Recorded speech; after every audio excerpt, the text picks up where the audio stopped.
It's touchdown time in Texas on 97.5 KLAK. Here's the voice of McKinney ISD football, Monty Walker. Well, it's a quarterfinals rematch from last year's spectacular season for McKinney Boyd. Copperas Cove and McKinney Boyd, both now 5A and both 2-0 here in 2008. Boyd has a bitter taste left in their mouth from last November's 48-26 loss to Cove, and looking for revenge tonight here at home at McKinney's Ron Poe Stadium. Good evening, everyone. Welcome to Ron Poe Stadium. Monty Walker along with Brandon Helms, Kevin McPherson, and Jonathan Leidy, and our spotter Jared Fort will join us here in a little bit. This ought to be a great or an interesting rematch. Not normally do you see teams that meet in the quarterfinals rematch in the next season early round. And not only that, not only do you not see them in a different division of football, both, like you say, move up to 5A. And so it's still kind of hard to judge where these teams are because technically they still have the same talent level from last year. Obviously, some people moved on to different levels and so on and so forth. But, will Cove struggle in 5A? You don't know. Will Bowie struggle in 5A? You don't know. I will tell you Cove will have it easier in their district than we will. But it's still basically a non-district game, a very unique game in the fact, like you said, they met last year in the playoffs, and now they get to meet in the regular season. Well, if you're joining us right now, you probably realize that the game has been moved up an hour and a half, and we'll kick off at 6 o'clock. We'll talk down to Jonathan Leidy, who has some information on why we are starting a little early tonight. Jonathan, go ahead. Starting so early because of the hurricane that is off the Texas coast, the hurricane named Ike. And actually, if you are looking at the flags in the north end zone, the wind's coming straight out of the south. And also another indication of how windy it is down here, if you look on the visiting sign line, as they just turned off the little water cooler fan, just how fast that the fan's actually pointing towards the south, but the water's blowing all the way back towards the north against the fan speed. But Ike is a Category 2 hurricane currently, and is predicted to maybe possibly get to hurricane level 3 before it hits the coast at about midnight tonight. And we've moved this up so that we can give our visiting team, Copperas Cove, a kind of a head start on getting back home before this bad weather hits them and get back to their families and whatnot. But we are here with the McKinney Boyd Broncos versus the Copperas Cove Bulldogs. And something else I've noticed, and again, in week 1 we noted that McKinney Boyd did not have the emblem on the side of their heads, but McKinney Boyd also, I don't know if it's a good luck charm now that they're 2-0, that they're starting off with no emblem on their helmet again tonight. So we're going to send it back up to y'all. There's our chief meteorologist on the sidelines, Jonathan Leidy. The only thing that I'm missing here is Jonathan being on the coast somewhere with water just pelting him on the sidelines over there. But I was about to say, it sounds like he's in the middle of a hurricane. There was a wind there. He's almost like our Anderson Cooper, who for whatever reason, loves to get in the eye of a hurricane and did do a news report about it. But, John right there, he's read up on meteorology. We made him take a 1-week crash course at the local college, and he's ready to go with all the info. Well, if you know anything about McKinney Boyd football, you are pretty in touch with Darren Alves. And Alves is the quarterback for McKinney Boyd and has been for the past couple of years. Last year, a phenomenal season, over 2,200 yards and 32 touchdowns. And this year, well, he's following suit. 38 carries for 420 yards so far this year. 420 yards, and we're about to start week 3. That's unbelievable. He has 4 touchdowns on the ground. Here's the interesting part. If you were watching McKinney Boyd or read about McKinney Boyd last week, we of course did the McKinney game in Saxe, so we didn't see the McKinney Boyd game. However, if you did pay attention, Darren Alves, not only did he play quarterback, he did some wide receiver work in the backfield. They'll move those guys around back there. So you'll see a lot of Darren Alves and Jonathan Griffin at quarterback as well. Kind of like a Cordell Stewart kind of thing. He's an athletic guy who you can put anywhere. And I'll tell you, that's what coaches love to do, is just start maximizing the ability for matchups and exploit a weakness that they see. And I don't know. I look at this game, Monty, I think Copperas Cove is what it is. It's not going to get much better. It's not going to get much worse than what we saw last year. But I don't think anybody who follows Boyd would go on and say, for the record, that they think Boyd's topped out. We think there's still lots of improvement they can make. So I think this has the ability to be that kind of stepping stone game to kind of gauge what improvement has been made over last year. Well, and another factor in this football game, it won't so much be the rain because neither one of these teams like to throw the ball very much. There'll be a lot of running tonight and probably a quick game. So that means maybe I can head up and watch the very end of Hal Van Alstyne since we're starting off. Oh, that's tonight? I had no idea. If you want to see an old-fashioned, small school 2A rivalry in bitter fashion, and if you can't make this one, head up north just a little bit over that what do they call it, Panther Stadium in the hated Van Alstyne area. I thought VA was 3A. No, Van Alstyne does. They are, but Hal's 2A. Right. So that's all. This goes back to all the that really days. matters, Right. right? No, okay. We'll quit with the Hal Van Alstyne stuff. I don't think our listeners even know who they are. It's McKinney Boyd tonight taking on Copperas Cove. It's a quarterfinal rematch. Back in a moment on 97.5 KLAK. Welcome back to Ron Post Stadium. Monty Walker along with the rest of the gang here. It's McKinney Boyd versus Copperas Cove, quarterfinal rematch from last year. And, of course, last year, McKinney Boyd's finest season ever, only their second season ever. Out of all two of them. But it went from 0-10 to, what was it last year, Watch Us Win, as they tap danced to the quarterfinals, and where they played Copperas Cove in their final game. Copperas Cove knocked them out in Floyd Casey Stadium down at Baylor. And I think these guys for McKinney Boyd have been thinking about Copperas Cove ever since. Yeah, and like we said last year, that's not a team that you should feel shame in losing to. They're a winning tradition. They've been there before. They do it all the time. They went to the finals, or at least they were in the finals bracket. And you look at what they did on paper, it's nothing short of amazing. What they did to Boyd, they did to a lot of people. Just a lot of teams didn't make it as deep as Boyd. But I'll tell you, Monty, like I said at the very beginning, you know what they are. They are what they are. They're at that same level every year. There's not much improvement. There's not much slide. So this is going to be really a testing game for the Broncos to see exactly what they've done in the past year, to see where they've improved. Because unlike Cove, we don't know what Boyd is. We saw a great year. The year before that, we saw, something we all like to forget. But I'll tell you, I like our chances. I'm not going to go out and say we're going to pull out the win, but I'm not going to say we're going to lose either because we don't know exactly where we are, and we, on paper, should be a lot better than last year. We also have two head coaches that are vastly different. One was an offensive coordinator for McKinney North before getting the McKinney Boyd head coaching job, and that's Don Drake, of course, we're talking about. And Don Drake knows a little bit about Hurricanes himself, being from Shreveport, Louisiana, and Louisiana Tech. He also went to Centenary College. That's where he got his master's. This is his third year. He's 11-14 here at McKinney Boyd, and obviously 11-14 is the program record. He's an Airline High graduate down at Bossier City, Louisiana. Or actually, that was his first job. He was there for 5 years, then went to the Colony, and was at McKinney North for 4 years before coming here. On the flip side, Jack Welch for Copperas Cove. Been there a long time. His hometown is Big Spring, Texas. He was a Big Spring Steer. 15th year at Copperas Cove. They're 120, 44-1 when he has been the head coach. Now, this is where they get vastly different. Don Drake, do you ever think of him as a musician? Probably not. I was about to say, unless there's something I don't know about from college. Jack Welch, well, listen to this. He was, when he started, when he got his first head coaching job, was the youngest head coach in the state of Texas when he landed that job at Santo in 1980. He's a musical prodigy. He grew up in the 60s, and his talent on the drums put him on stage with Kansas and the Drifters and Grand Funk Railroad and Archie Bell and the Drells. He decided to change his instrument of choice, though, as he gave up the drums and picked up a whistle.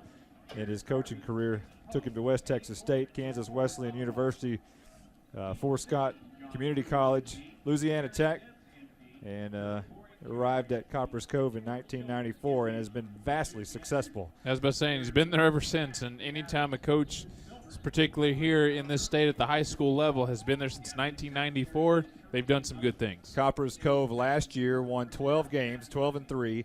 In 06, they went 12-3. In 05, they went 13-1. In 04, they went 10-2. And then, they had a down year in 03 where they only won 6 games. And then they won 7 in 02, 11 in 01, and 11 in 2000, 9 in 99, 10 in 90. You get the picture. they win football games down at Copperas Cove. Yeah, and Monty, one of the biggest things I think is the really kind of telling point of this coach, the very last stat here that we've got on the page, Dogs never won 10 games prior to his arrival. Right. And now, I mean, it's hard for me to even fathom that, considering what we know, that they win 10 games almost every year. Well, you look at Class 5A's winningest team since 2003. Well, South Lake Carroll, they're up there at 74-3.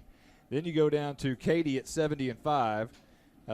You've got North Shore at 62-4. Euless Trinity 59-9. Lufkin, our old friend John Outlaw, a wonderful human being that he is, at 57-7. Smithson Valley 57-11. Louisville Hebron 55-10. A fairly new school. Allen, of course, as of late 54-11, and Abilene 53-14. And then you got Copperas Cove 53-13. So a wildly successful program over the past 6-7 years here in the state of Texas. Now, that does deserve an asterisk. Those wins were done in 4A. So some of them. Well, they were 4A last year. The past 2 years they were in 4A. Other than that, they've been in 5A. Okay. And I think we're just about ready for our national anthem. And while we are preparing for that, why don't we take it to commercial break? We'll be back in a moment on 97.5 KLAK. 97.5 KLAK. Well, they have yet to do the national anthem, so we'll participate in that one here in a moment once we get through with the coin toss and things like that. Parker Bolinas down on the sideline for McKinney Boyd, and he's standing there with Montarius Pittman, the two captains for McKinney Boyd. And the Copperas Cove captains have not made it out yet. Boy, I feel sorry for those guys to some degree, because it's not all. I try to get here as early as I can, which is usually the same time every week. And it's not often that there are people here at the stadium in any sort of number before I am. The Copperas Cove team bus pulled in as I was, which was an hour before the broad. Can you think about that? They didn't have any warm-up time. They pretty much had to be in uniform on the bus. I mean, this is just a bad set of circumstances for these guys. Not ideal, that's for sure. Well, they have not made their way out onto the field as of yet. The coaches, a few coaches are walking onto the field now for Copperas Cove. We'll give you the look as McKinney Boyd in their dark navy blue uniforms with two white stripes over their shoulders, white numerals, gray pants with a red stripe and blue stripe down the side of the gray pants, dark blue McKinney Boyd helmets with one red stripe running down the middle, with dark face mask, white shoes, white socks. Now for Copperas Cove, they're in all white with not a navy blue, more like a royal blue. If you were watching Sulphur Springs last night on ESPN, they're very similar to Sulphur Springs colors. They're not a deep royal blue, but more of an electric blue, I guess. Whatever Sulphur Springs is, that's what they are. Why don't we just say that? It works. So they come out in their white jerseys and white pants, blue numerals outlined in gold. You know, that blue is almost a purple type color. They are the Bulldogs of Copperas Cove, and they have a big bulldog on the side of their helmet, and they walk through that bulldog helmet. No running for Copperas Cove yet, and now they'll pick it up and jog through their victory line. And McKinney Boyd in their big Bronco helmet, waiting to run through theirs. The drill team on the field and the cheerleaders at the end, standing at the 40-yard line, waiting for those guys to run back through. But I think we might have a coin toss first. We'll have to check and see. I know the captains, again, Montarius Pittman, Parker Bolinas, standing at the 50-yard line, awaiting the captains for Cove to come out. And still, Cove is going down to do their stretching in the end zone. No captains coming out yet. Well, they sure are taking their time. One of them had one of the Bulldogs out in the front of the pack there had a American flag. Why don't we go over the starting lineup for Copperas Cove? The starting offense at left tackle will be Isaiah Buckram. The left guard, Kiefer Price. The center, Percy Jonathan. the right guard Anthony Mackey, and the right tackle Richard King. Split out wide for Copperas Cove tonight will be Breland Chancellor. Only 2 catches for 11 yards on the season. Josh Boyce, the returning starter from last year, 6 foot, 190-pound senior. He has 5 catches, 89 yards, and a touchdown. The tight end, Josh Caston. The quarterback, Cody Vaughn. And the slot back, Darius Lark. The tailback, Brandon Bird. He'll be spelled a little bit by William Wright. And on defense for Copperas Cove, we'll have Desmond Gibson, Ken Hughes, Josh Schmidt, Philip Tedder up front. The corners are Denedrick Hudgens and Chris Miller. The linebackers, Tanner Brock, Donnell Hawkins, Brandon Durant, and the safeties, Rashad Hardy and Josh Boyce. Boyce will go both ways. And Hardy had a 46-yard interception return for a touchdown in week 1. Here come the captains out for Copperas Cove, and they will be Tanner Brock, the linebacker, and also the down lineman Anthony Mackey. We'll take it out to center court, if you will, where Jonathan Lottie is going to be down there for the coin toss.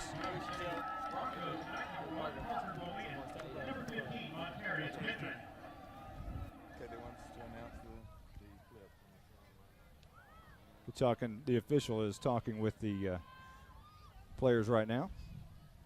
All right, Copperas Cove, you're the visitor. What do you want to call? Heads. Calling heads. It is tails. You won. We want to kick the ball. Okay. We want to kick it. Now you're going to defer. That's right, man. Guys, I don't know if y'all can hear that wind down here, but it's getting the wind's picking up as we speak. All right, thank you very much, Jonathan Leidy, down there on the sidelines. And McKinney Boyd has won the toss, and they will defer. So Copperas Cove will be receiving the initial kickoff here. Copperas Cove will be moving right to left, meaning towards the south, going towards that wind. And obviously McKinney Boyd moving left to right towards the north end zone. It is a fairly windy night so far right now, and promises to get even worse as the night goes on. Oh, you bet. I can't imagine what it's like right now. Here come the McKinney Boyd Broncos. Even at 6 o'clock, a pretty good crowd here at Ron Poe Stadium. Yeah, it's good to see that they got the message.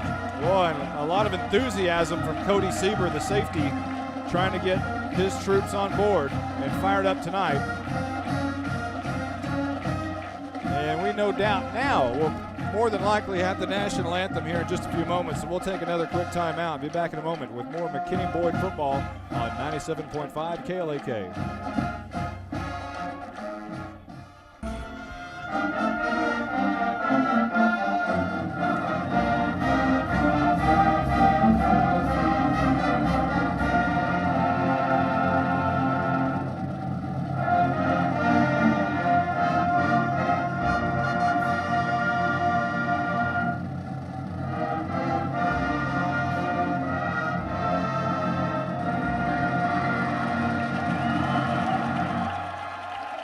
Football time in Texas.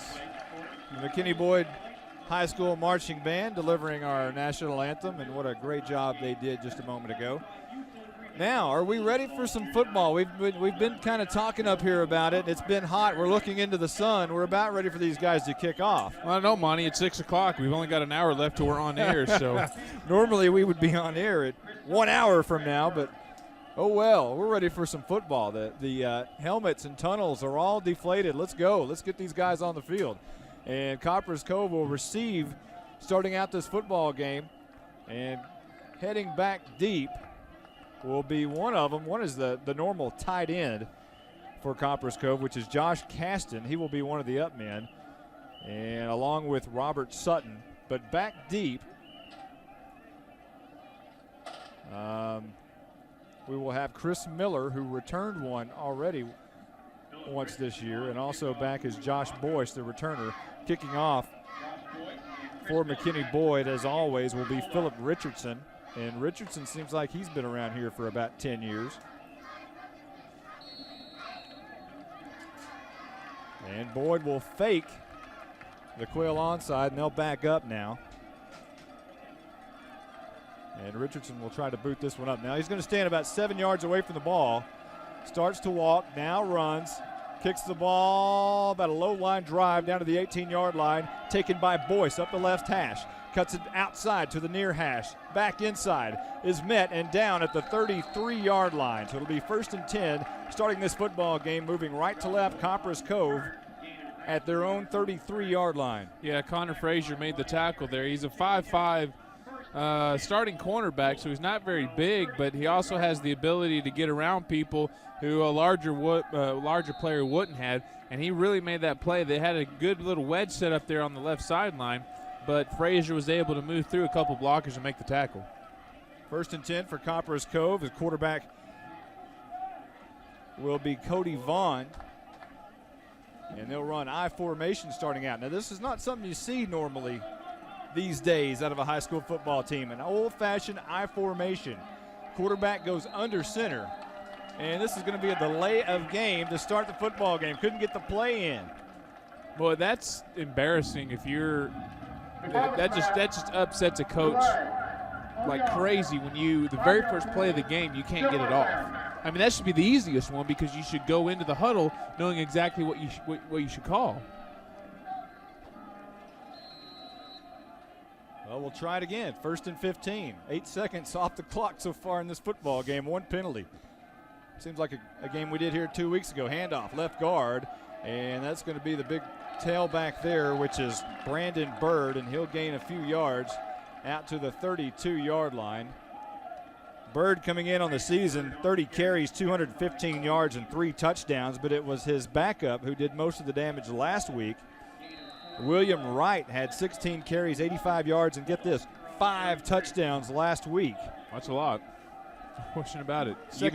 Go ahead, Monty. 2nd down and 11.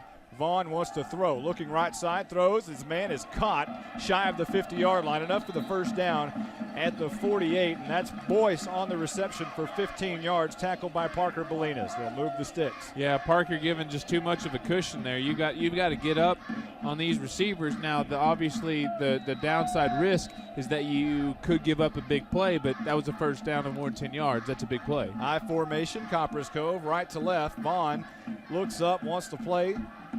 Goes back under center, handoff left guard. Bird has a little seam for about 4 yards and is finally met by the safety and the leading tackler on the team, Cody Sieber. Sieber had 14 tackles coming into tonight's game, give him 15 right there, but it's a 5, maybe 6-yard gain on first down. Yeah, defensive line's got to do a better job of shedding the blocks, but I'll tell you, that's not an easy task against that Cove offensive line. Right after this 2nd down play, we'll give you the McKinney Boyd starting defense.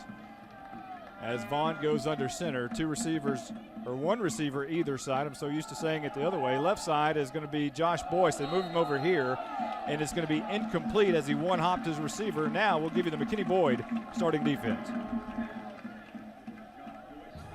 Keith Owens, defensive end. Dylan Smith, nose guard. Cody Garrett, defensive end. Zach Adamczyk, outside linebacker. Josh Russell, linebacker. Daniel Edgar, linebacker.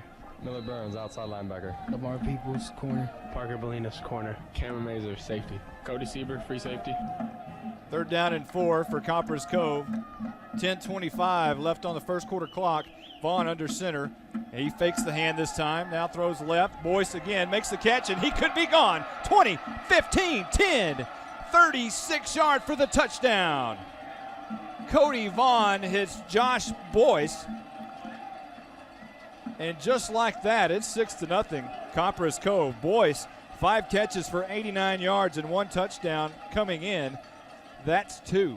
Lamar Peoples in coverage there. And Monty, boy, he made 2 big mistakes. First, he thought that the receiver was going to go deep, and instead he did a stop, and Peoples couldn't stay in coverage, and then for whatever reason just took a bad angle to the receiver trying to make the tackle, and he should have been made. Michael Roell's extra point is up, and it is true.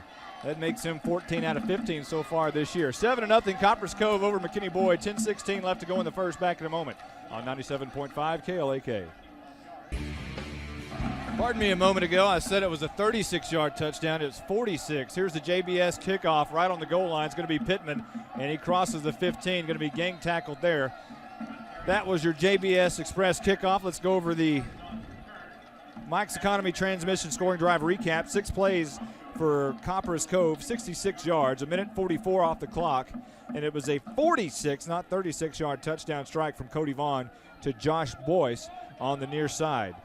And it now brings our score 7-0. Copperas Cove in the lead at Ron Poe Stadium with 10:10 left to go in the first quarter. Now, here's Darren Alves, and he will line up at quarterback. 2 receivers at either side. Boyd of McKinney moving left to right. Alves in the gun from their own 16. He's going to run straight up to the left tackle, and he puts the ball on the turf, and it's recovered by Copperas Cove. It is recovered by Rashad Hardy. And just like that, one play, one fumble, Cove has it back. Boyd didn't even get a chance to go over the starting lineup. Boy, that's a killer. That's one thing I tell you. If you're going to defeat a team the caliber of Copperas Cove, one of the things you're going to have to do is don't put the ball on the ground, don't throw any interceptions, and then get some on your own. And now all of a sudden, Cove's knocking on the door to a 14-0 lead. Well, and this is starting out exactly like the game started with McKinney North. Darren Alves, a fumble on the very first play.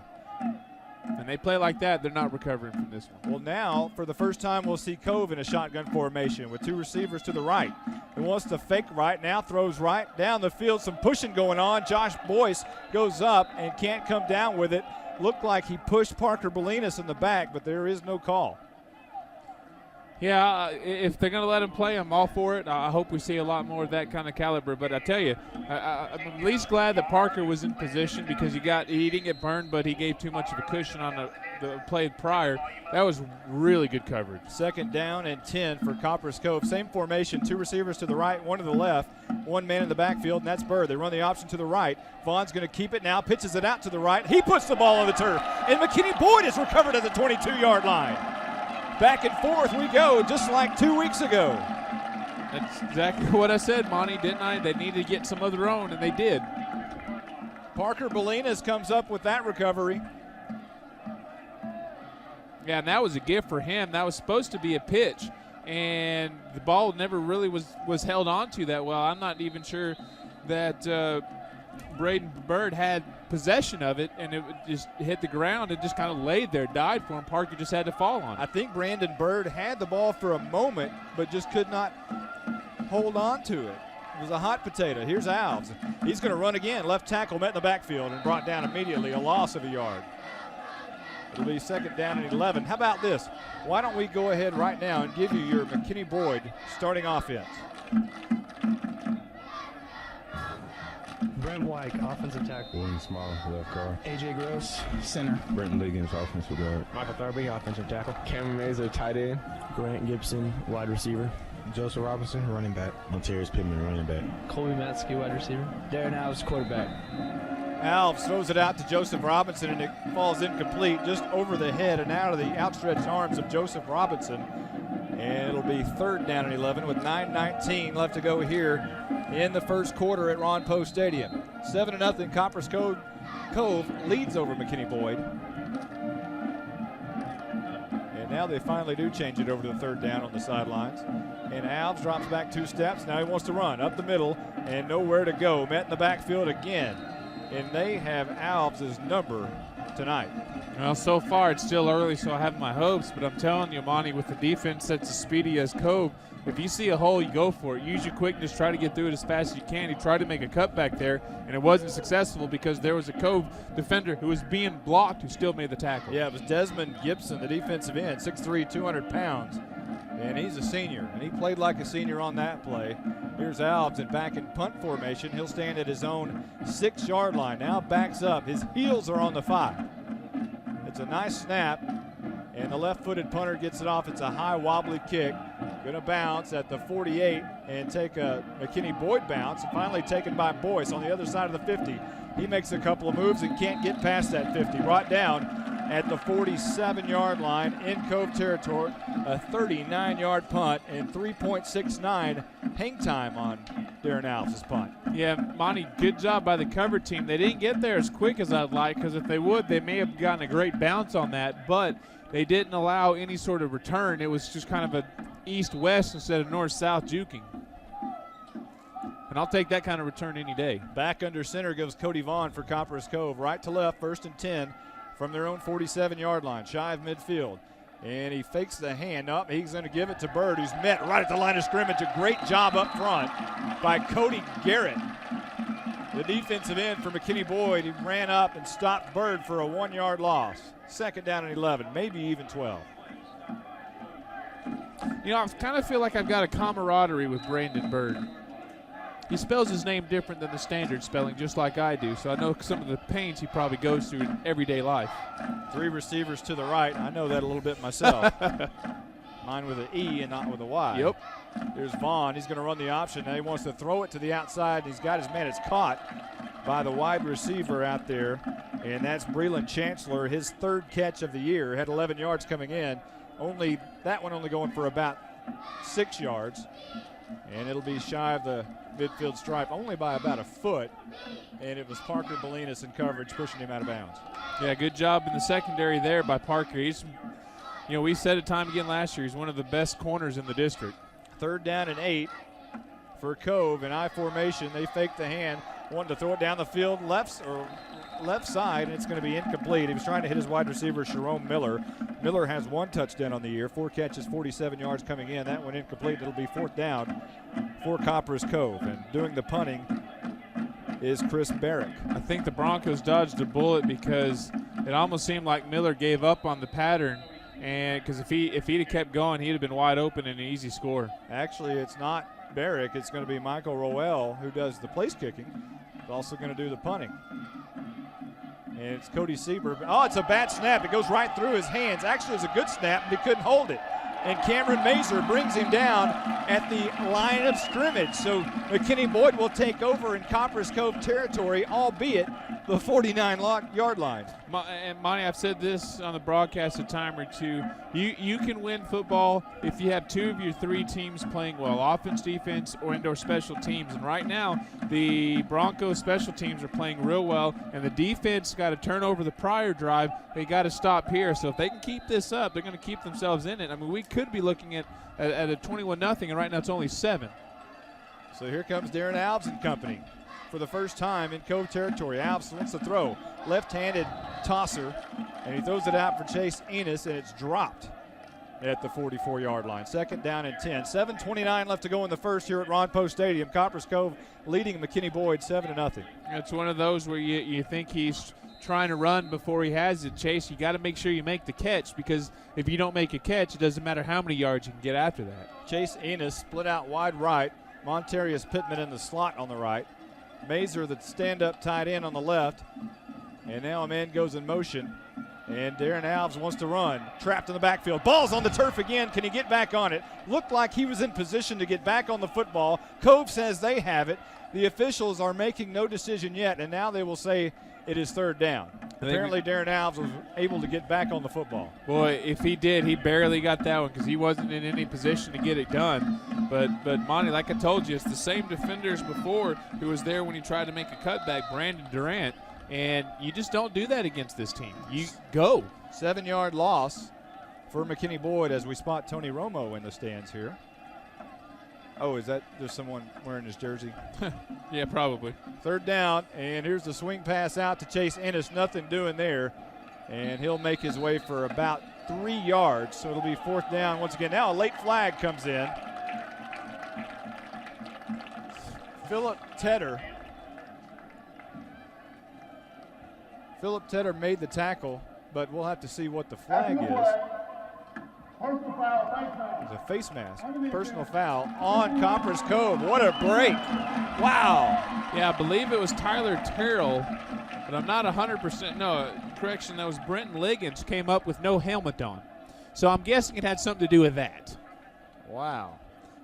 And well, you know, we talk about, Monty, sometimes in games, the team that makes the least mistakes wins. Cove's are making a fair amount for a team that's, you know, as good as they are. Wow, that's a huge, costly penalty. Absolutely. Pittman in the backfield standing with Alves, and he hands it to Pittman, and not much doing there, maybe about a yard. This Copperas Cove defense is absolutely amazing. They've only given up on the year 20 points, 10 in the first quarter, and 10 in the second quarter. They haven't let anybody score so far this year in the second half. So if you're going to get your points, you might want to go ahead and get them while you can. And, by the way, they already have a shutout in one of their games. So, they do what they do well. Second down and 9 for McKinney Boyd. Left to right. Alves drops back 3 steps, looking right, throws right, and it's in and out of the hands of his wide receiver, Colby Matsky.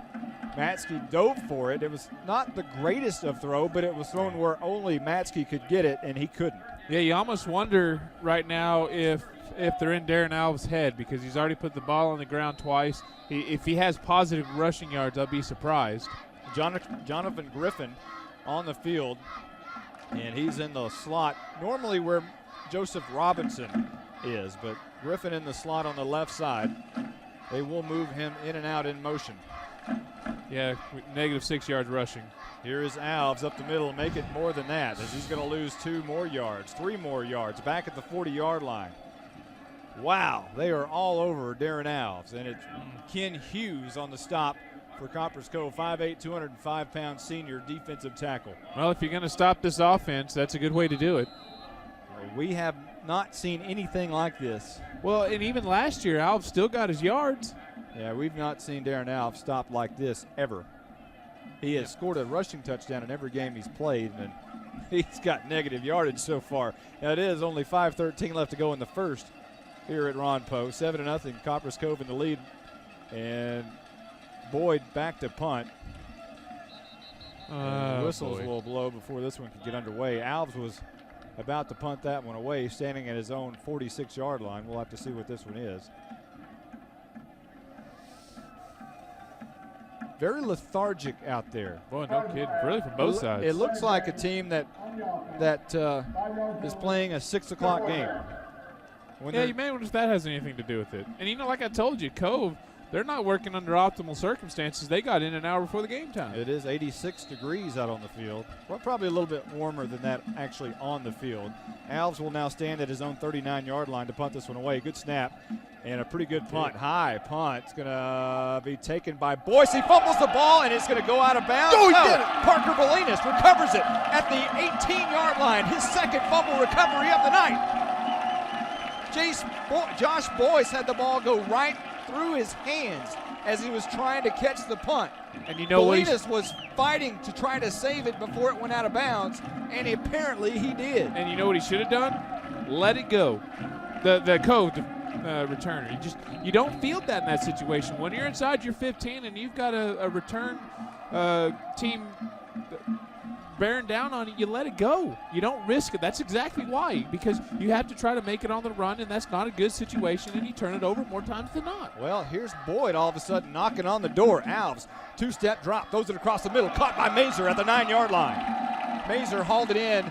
The ball went right at his numbers. He caught it with his chest, and that's the first down of the night for McKinney Boyd. And I was about to say after that play, I want to see Mazer get in the offense more, because, Alves grabs your headlines, but Mazer makes things happen. And if you're going to have success, you need to start going through him. I want to see him lead block. I want to see him running the ball, catching the ball, whatever. Robinson back on the field as a slot. Gibson wide out left. Robinson, and now it'll be Pittman in motion, standing back with Alves. Ennis split out wide right. Bad snap goes over Alves' head, and diving for it is Pittman, and he had it for a moment, and now it looks like the ball escaped him. But I think they blew it dead as soon as Pittman got on it, and that is very fortuitous. Well, they're going to say that he had possession with his knee down, and then his motion kept it going. But, if I'm Pittman, just throwing this out there, do you let Alves pick it up? 16-yard loss. Well, I think I think what Pittman's doing is just trying to maintain possession there. And in the heat of the moment, you don't know that your quarterback is on your hip. And I'd rather him do that than let it go, Well, Alves, another high snap. He fakes the hand. He's in trouble. Behind the line of scrimmage, trying to find the near corner. Breaks one tackle, can't break 2 others. And he goes down out of bounds at the 22-yard line, pushed out of bounds at the 23 rather. So still a long way to go. It's going to be 3rd and a truckload. That's only a 3-yard gain, but that's his best run of the day. both in terms of yardage and in terms of how it looked. He was finally just took a direction and went. Unfortunately, that direction was more east-west in nature. 3rd and goal from the 23-yard line. 3:38 left to go in the first. Copperas Cove leading 7-0 over McKinney Boyd. Well, that's never a phrase you want to say. 3rd and goal at the 20-something. Yeah.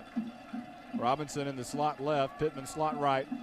Gibson and Ennis split out. Alves wants to throw left side, looking for Gibson, and it's intercepted at the goal line. Picked off to the 10, 15. Look out, 30, far sideline, 40, and finally brought down at the 44-yard line. A nice tackle by Parker Bolinas. A 46-yard return. And I believe on the pick there was Rashard Hardy. Well, he had Grant Gibson one-on-one coverage running down the sideline. I know that's not a comfortable pass for him to throw, but, oh, boy. Look out, Rashard Hardy. That one could have been even more dangerous as he took it back 46 yards in week 1. And it's not a good thing that all the gifts the Bulldogs have given them, they haven't capitalized on one of them. That would have been a 100-yard return as he caught it at the goal line. But Cove has it at the 40. And here's Brandon Bird, who breaks 3 tackles up to the 30, 25, and slung out of bounds by Parker Bolinas at the 23-yard line. Parker Bolinas pumps his fist, but that's a 37-yard run by Brandon Bird. I don't think he's pumping his fist out of celebration. I think that's out of a frustration. I mean, and you know what? He's got every right to be frustrated. There are so many tackles that should have been made. Now, you know, this is something we saw last year. These Cove running backs know how to make plays. That said, if you're going to make a tackle, make it. Don't try to just half-heartedly commit to something. You do it. Well, William Wright will now come in at tailback. He'll replace Bird as they jump back in shotgun formation. Wright gets the handoff. Big hole up the middle. He's got room to the 10, down to the 5, rolls down at the 5. They'll actually say his knees hit at the 6. Parker Bolinas all over the field as he makes that stop again.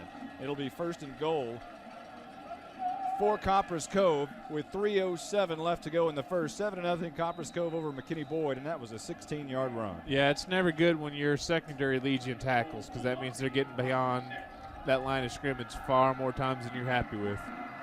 Brandon Bird back in the game, and William Wright, the fullback. Be a power set, a pro formation under center. Cody Vaughn. He's going to hand off to Wright, who had 5 touchdowns last week. Give him one this week. He's into the end zone. A 6-yard touchdown by William Wright, and he may lead the state in touchdowns at this moment. Well, that was all too easy. I hate to say it, but I mean, if you think about it, they went from goal line to goal line, if you count the interception, in less than a minute and a half. That's deflating. Michael Rowell to add the finishing touches to this drive with the extra point. And he has a great leg. That young man's got a future. And it's good. 14-0 Copperas Cove in the lead. 2:42 left to go in the first here at Ron Post Stadium. Back in a moment on 97.5 KLAK. 14-0 Copperas Cove leading over McKinney Boyd. As we near the JBS Express kickoff, let's go over the Mike's Economy Transmission scoring drive recap. 3 plays, 54 yards for Copperas Cove. 44 seconds off the clock on the drive, and it's 14-0. Copperas Cove leading after that 6-yard touchdown by William Wright. Here's the kickoff, the JBS Express kickoff, taken up to the 18-yard line by Montarius Pittman. And Pittman only in his 2nd year ever of football. Can you imagine last year starting on offense for McKinney Boyd in your first year ever, first time you've ever played football? That means you got talent. And then he tore his ACL in the final game against Copperas Cove last year, so he has something to prove tonight as well, as he talked about in the senior spotlight early on in the pregame show. Monty, one thing I'd like to know is what exactly Jack Welch does over there in the Cove, because this team is about as strong as they come. 2 receivers to either side for McKinney Boyd from their own 19-yard line. Robinson will stand behind Alves in the gun, and he gets the handoff, spins out of a tackle, and met right at the line of scrimmage. Wow, that's one of those where you spin right into somebody, and he spun right into Tanner Brock, the linebacker, 6'3", 225 pounds. Wow. Yeah, Monty, there's been times we've talked about some players who do more spins than you're comfortable with, but if it works, it works. But that's one reason why you get uncomfortable, because after you do your spin, there's a chance you can get decked to the ground. Tanner Brock's father, Rob, a longtime assistant here. He's been around this program for a long time. Here's Gibson, who makes the catch 9 yards later, and he'll have the first down. 2 minutes on the clock. Chris Miller makes the stop against Grant Gibson. It'll be 1st and 10 for McKinney Boyd. Grant Gibson, of course, the wide receiver for McKinney Boyd, whose uncle is Todd Dodge. So if he wants to play a little football later on, I'm sure he'll have that opportunity. He has a pretty good connection anyway. Sure. Pittman goes in motion. He'll stand behind Alves. 1st and 10. And Alves hands off Pittman, right guard. For some reason, he went back left. He had a wide open lane to the right side, but he stopped and did the Herschel Walker dance and moved left, and right into a load of people. Well, at what point do you realize cutting's not going to work against this defense? I mean, if it doesn't work with Darren Alves, the average guy doesn't have a chance. Well, it'll be 2nd down and 12 now, and I don't know if Montarius Pittman will like the label of average or not. Anybody compared to Darren Alves could take that label. 2nd down and 12, $1:27 left on the first quarter clock. Alves drops back 2 steps, setting up the screen to Mazer, who makes the catch.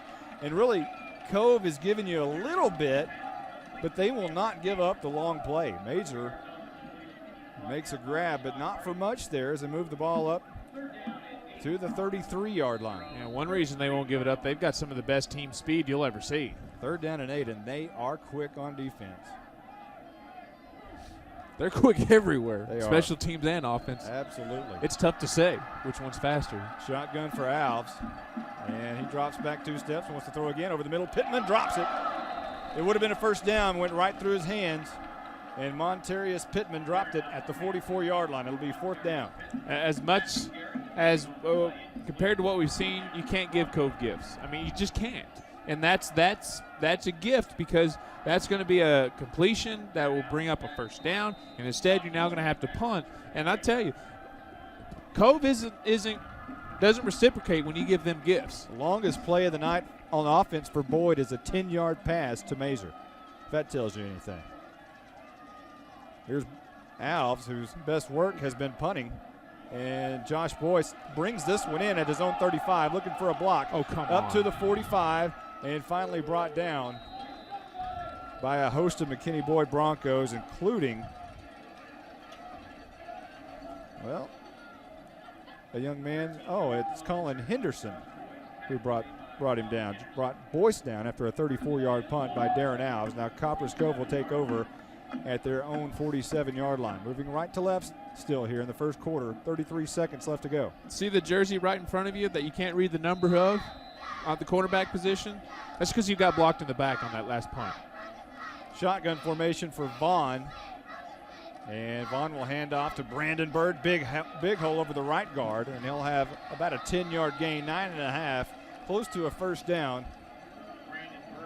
And Cameron Mazer on the stop, but I tell you what, Copperas Cove is dominating both sides of the ball at the line of scrimmage. Yeah, and if you're going to do that, I'll give you a good chance of winning the football game. And right now that offensive line is just smothering the Bronco defense. They average 240 up front. They're using every bit of that. 3 receivers to the near side. Vaughn, and now a whistle has been blown. And that will be the end of the first quarter is why the whistle blew. 14-0, Copperas Cove in the lead at Ron Post Stadium over McKinney Boyd. Back in a moment on 97.5 KLAK. Handoff Brandon Bird, and he does his best imitation of Adrian Peterson as they flip sides here. And now Copperas Cove moving left to right. Now I'm calling him Adrian Peterson because he looks like him, even wears number 28. He has that kind of body build as well. It'll be 1st and 10 for Brandon Bird. Yeah, exactly. Under center goes Cody Vaughn for Copperas Cove. 2 receivers to the right, 1 to the left. Bird looks like he's fixing his belt or maybe his wristband, and now bumping back in shotgun formation will go Cody Vaughn, and now a timeout's been called. 14-0, Copperas Cove in the lead. We'll keep it right here.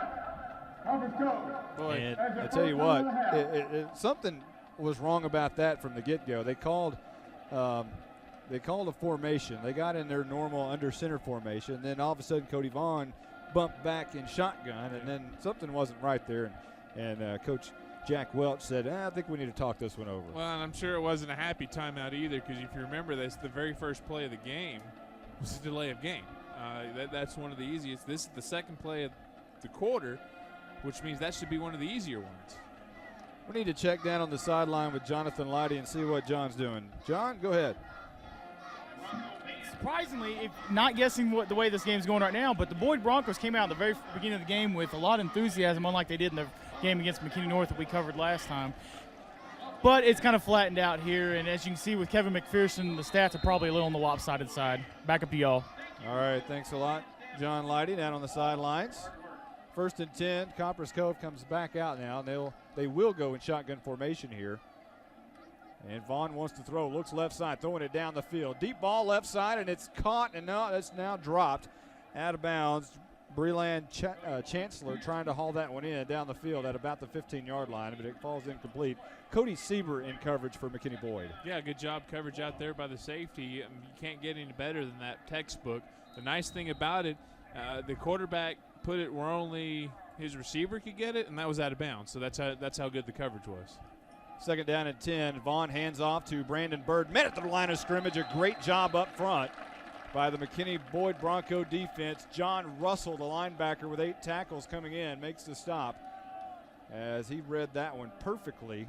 Yeah, I was about to say, I'm not sure if that was a blitz or if his read was just so perfect and no one was there to block him, but we need to see more of that out of the defense. Brandon Bird, a loss of 1. He checks out.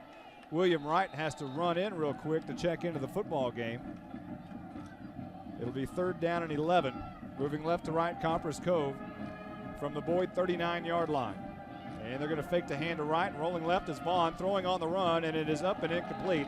Trying to hit his wide receiver right at the sticks.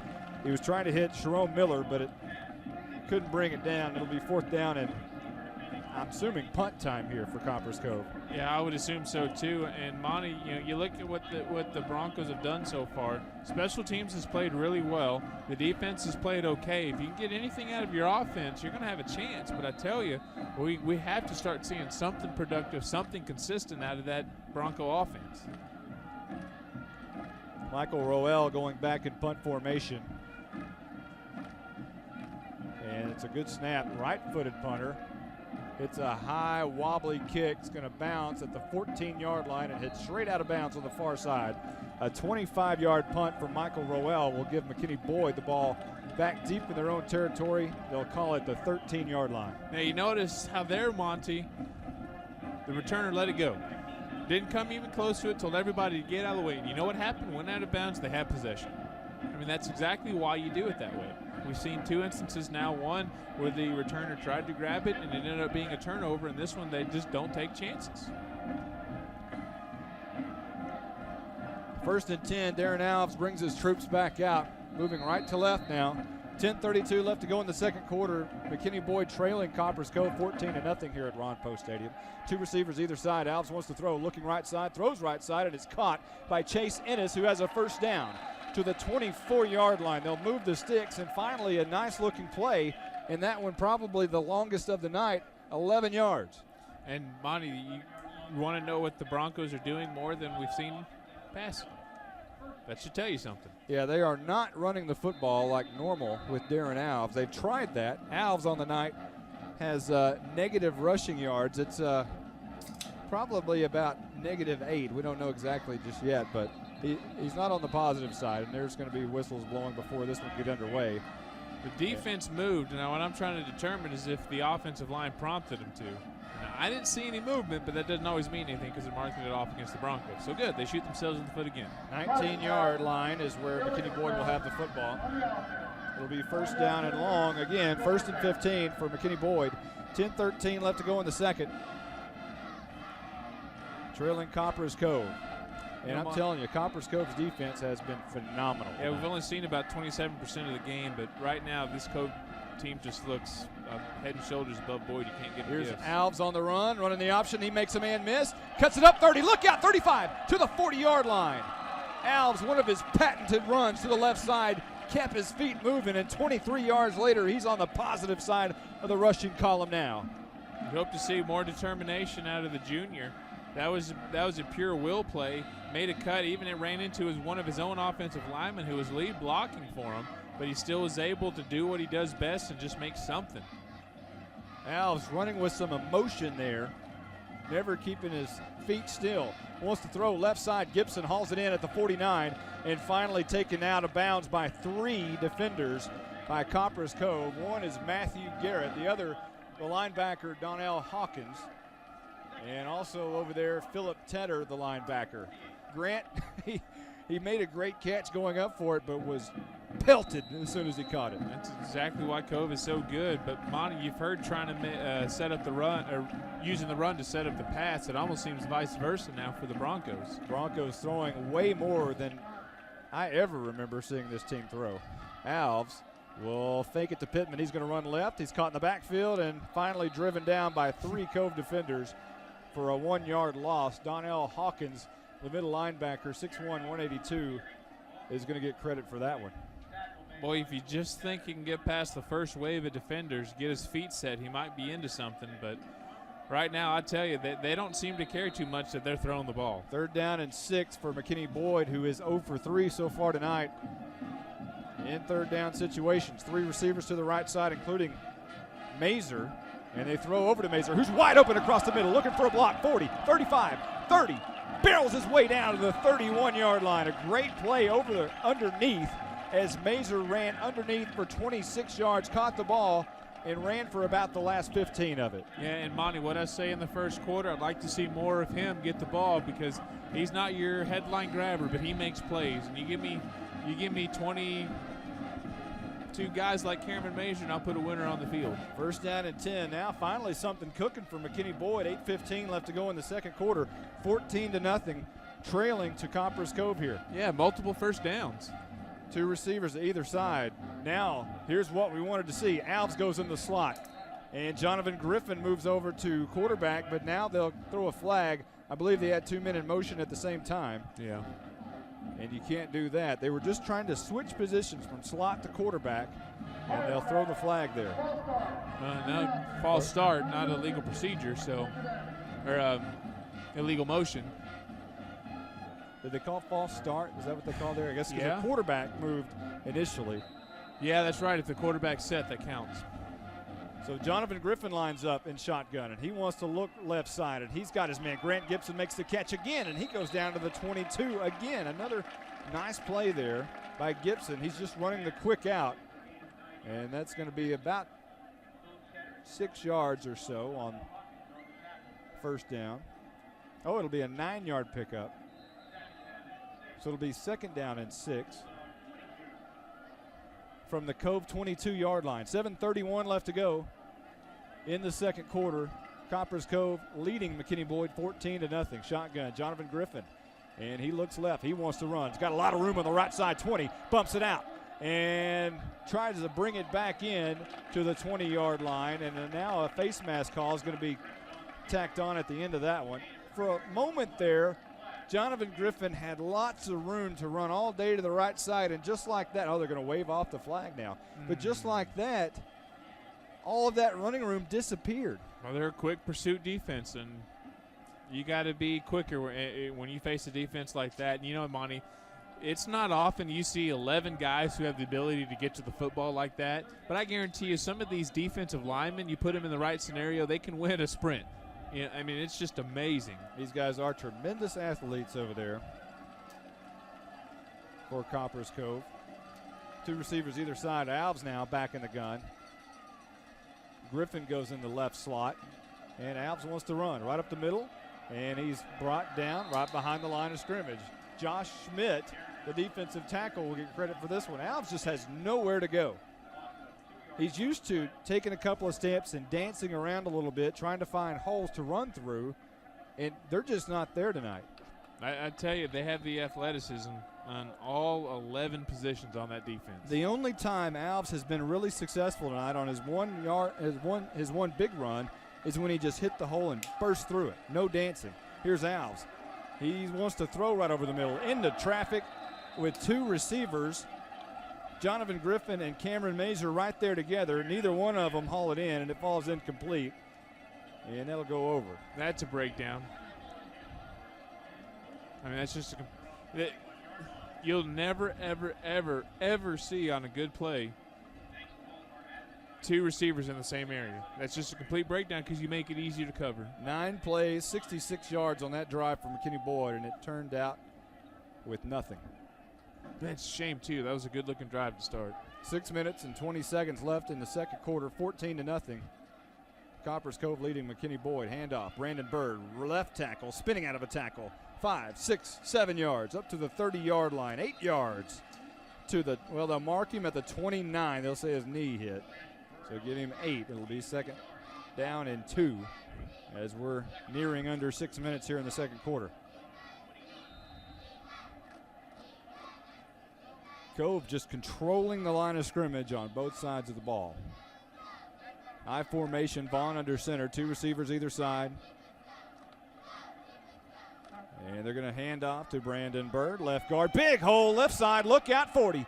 45, 50-yard line across the 50 to the 47-yard line. 22 yards for Brandon Bird. Lamar Peoples pushes him out of bounds.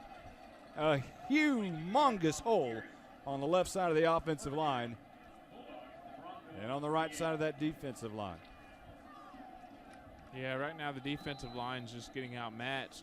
And you got to get help from your linebackers in that situation, and I just don't think they are. 3 receivers right side for Cove as Vaughn goes back in shotgun. He'll get it, and he'll hand off to Bird right up the middle, a big hole again to the 40-yard line. 8, maybe 9 yards on first down for Copperas Cove, and that's what this game's been about so far. Big yardage on first down for Copperas Cove. And Monty, one thing that kind of concerns me to some degree is this is exactly the type of team they're going to see in district week in and week out. Second down and 1. Moving left to right from the McKinney Boyd 40-yard line. Shotgun for Vaughn. Handoff. Bird. No, that's William. And he spins out of a couple tackles for the first down. William Wright.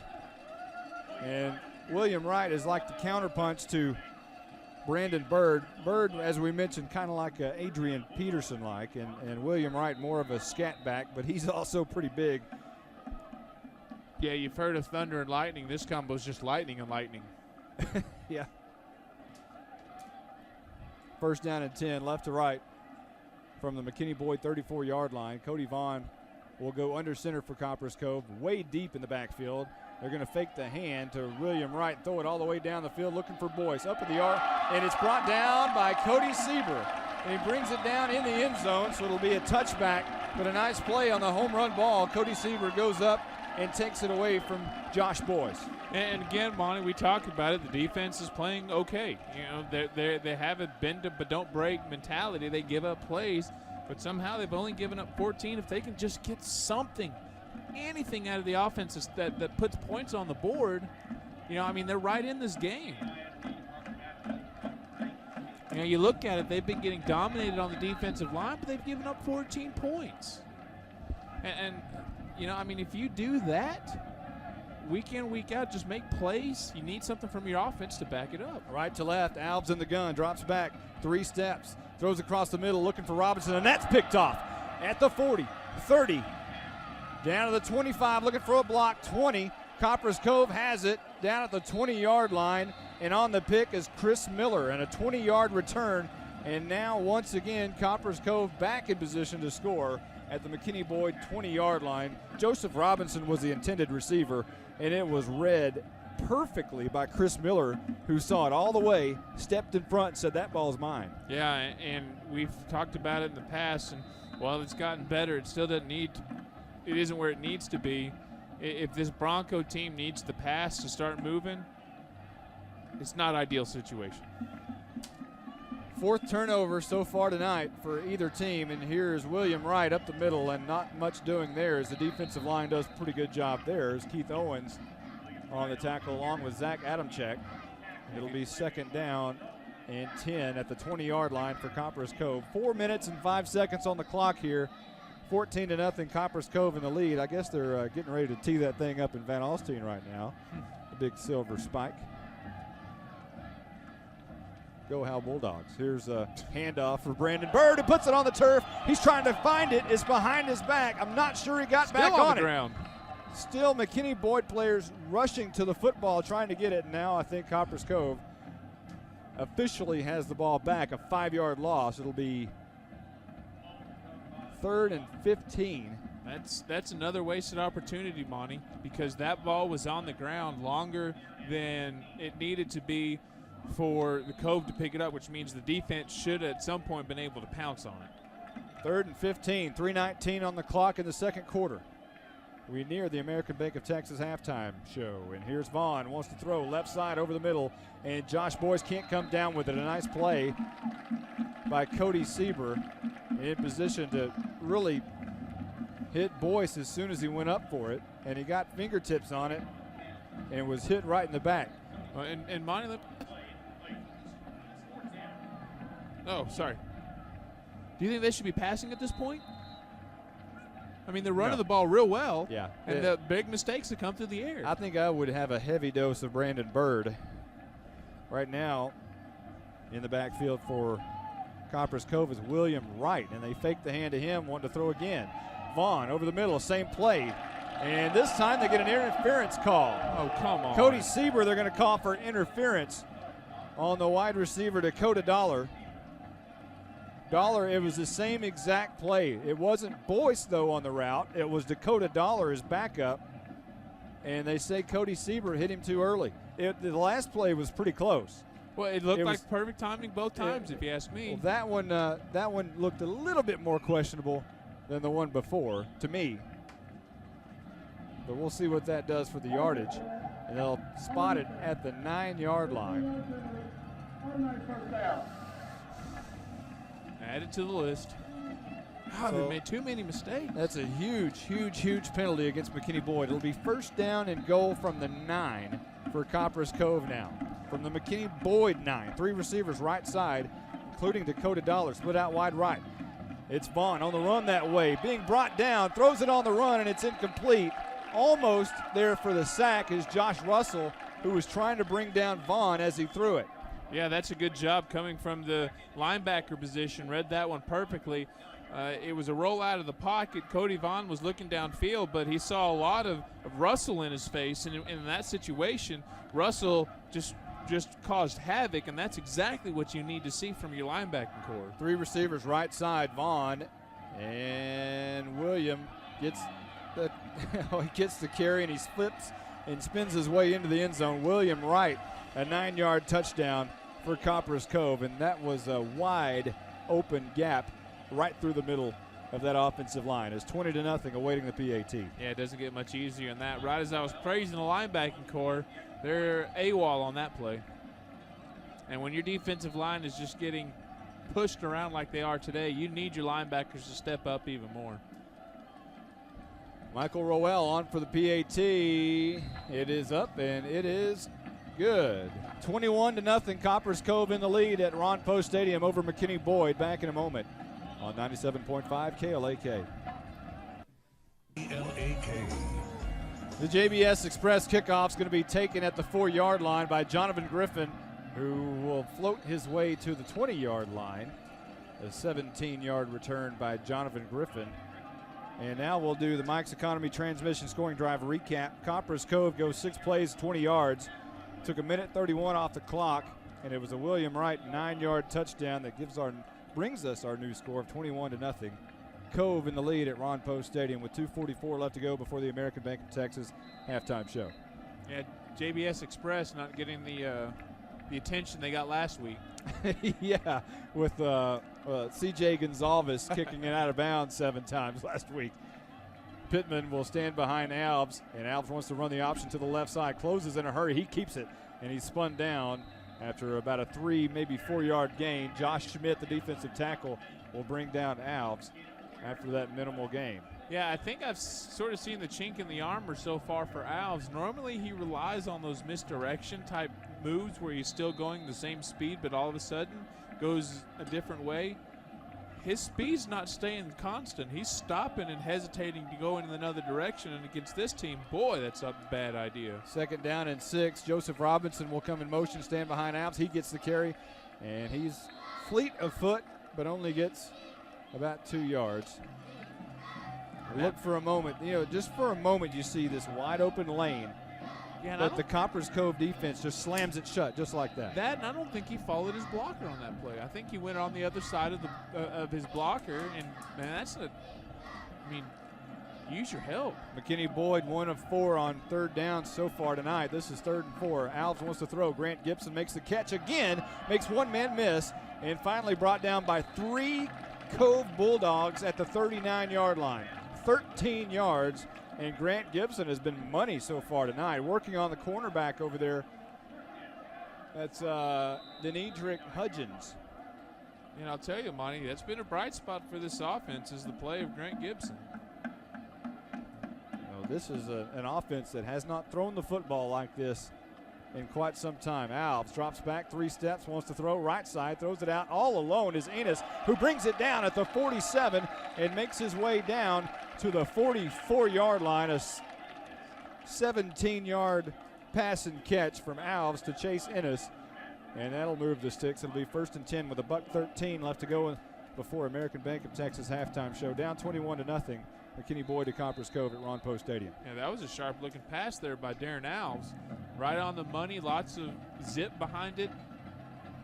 Alves only 5'7", throws left-handed, wants to throw again right over the middle, and it's caught by Mazer at the 35. Slips a tackle at the 30, 25, look out, 20, cuts it inside, 15, 10, down to the 8-yard line. Cameron Mazer with a nice reception and a run after a 35-yard pass and catch. Alves to Mazer. So let me get this straight. Darren Alves can't make moves that shake this Cove defense, but Cameron Mazer can? I guess so.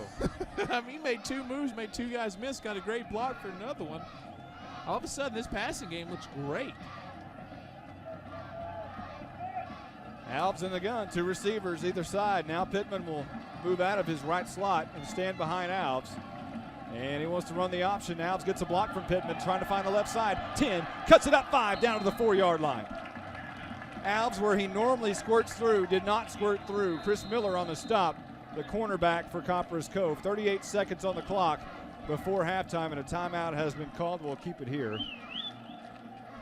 It'll be 2nd down and goal from the 4. And that's another thing this Cove defense they do real well is the fact that we've talked about pursuit, but they don't miss tackles. When they hit you, you go down. They are. We have to mention, Copperas Cove is a very, very good football team. This is a team that went very, very, very deep in the playoffs, as far as you can go without actually winning the whole thing. This team is. They're stout. This is a very tough challenge for McKinney Boyd. And you got to like what you're seeing out of the offense here because it's showing you something that you kind of had a question mark over. Let's talk down with Jonathan Leidy real quick, see what Jonathan's got down on the sidelines. John, what do you got for us? Guys, I was actually standing in their timeout huddle there, and I'm looking for something to be a pass to the Y-back. Let's see if that happens. Back up to y'all. All right. Thank you very much, John Leidy. 3 receivers to the right, 1 to the left. Gibson split out wide left. Look for him. Mazer comes in motion, stands behind Alves, a little bit actually just to the left of him. Looking for a block. Alves running to the left side. Jumps, dives over to the end zone. Did he get in? Did he get in? Oh. No! At the 1-yard line. They're going to give him the 1-yard line. They're going to say he did not get in. Clock rolling. Now they stop it at 28 seconds. McKinney Boyd calls a timeout. It'll be 3rd and goal from the 1-yard line. Somehow Alves jumped over and was vertical and lateral on the up above everybody, but got apparently pushed back. We don't have the angle, so I can't say definitively, but that was close. Yeah, there they go, because they initially put the ball down right at the 1-yard line. They've now inched it up to inside the 1.5-yard line. Well, that's almost as close as you can get without scoring. I mean, that nose is almost on the goal line. They just need a few inches and they're in. And I'll tell you, if they can get it right now at this point in the game with 28 seconds left, down 21-0, I mean, that's huge going into halftime because that erases what has been almost an entire futile first half. It gives you hope. It would be nice to have momentum going into that locker room. There's not much to brag about so far in the first half. At least not on offense. Ennis split out way wide right. Alves with 2 blockers. And now whistles will blow. And uh-oh. Timeout, Copperas Cove at the last second. Well, that's one of the things I do right away when I hear a whistle is I look at the play clock. There was nothing. There was no time on the there's no numbers. It wasn't even a 0. So I was like, oh, no, don't tell me you're about to go past the 5-yard line. So once again, it'll be 3rd and goal from the 1. 26 seconds left before half. The American Bank of Texas halftime show. Has my hair changed color? Am I gray now? If you are, I am. You've been doing this longer. Wow. What a moment right here at Ron Post Stadium. Boyd trying to get in right here before half, down 21-0 at the 1-inch line. Well, actually the official's saying 1 foot. So the team's coming back out on the field here after the timeout. For this offense, this is the biggest play to the game so far. Both teams still have 1 timeout left. Once again, Chase Ennis way split out wide right, way out there. Alves gets it, wants to run left side, trying to find a block. Is he in? It's touchdown time in Texas! Darren Alves from 1 yard out puts McKinney Boyd on the board. Even that was a battle for a touchdown. Darren Alves, I'm not sure that I'd have him in shotgun the way that he's run before. He got a yard. That's the only yard he needed, but it was close. But he's got the speed and quickness to get to that line fast, and that's what I was talking about. He zoomed in there. You make a commitment and go. Nice drive there. And here's Philip Richardson. Oh, a line drive kick. I don't think that one made it. It did. It went through. An ugly-looking kick, but it nonetheless is true. 21-7. Copperas Cove over McKinney Boyd back in a moment at Ron Post Stadium on 97.5 KLAK. The JBS Express kickoff is going to be a squib kick, going to bounce. Oh, it's taken at the 20-yard line, and that's William Wright to the 35-yard line, 36-yard line. They'll mark it in. That's a JBS Express kickoff. The Mike's Economy Transmission scoring drive recap, a nice one for McKinney Boyd. 8 plays, 80 yards, 2 minutes and 26 seconds off the clock, capped off by a 1-yard touchdown by Darren Alves. And that brings our score 21-7, Copperas Cove in the lead. The big play on the drive was the Alves to Mazer 35-yard pass and catch. That set it up. Alves tried for the touchdown a couple of plays earlier, dove and could not get it, but he finally did punch it in from 1 yard out, leaving 19 seconds now on the second quarter clock. Shotgun formation for Vaughn. 2 receivers to the right, 1 to the left. And Brandon Bird in the backfield. Man in motion for Copperas Cove, and that's Tommy McLean moving right to left. Vaughn wants to throw, looking right, throws it right. Brandon Bird, it goes in and out of his hands, but almost caught by his next receiver, Breland Chancellor. It was intended for Bird, who was popped. I mean, popped by Zach Adamczyk, but the ball, even when it went through his hands, still had a chance to be caught by Chancellor, and he couldn't hold on to it.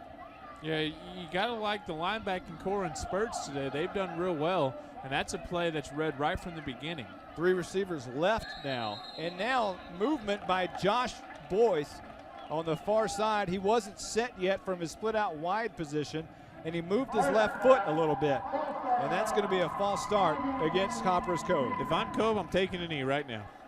You have 2 plays in a row that are bad, I'm taking a knee.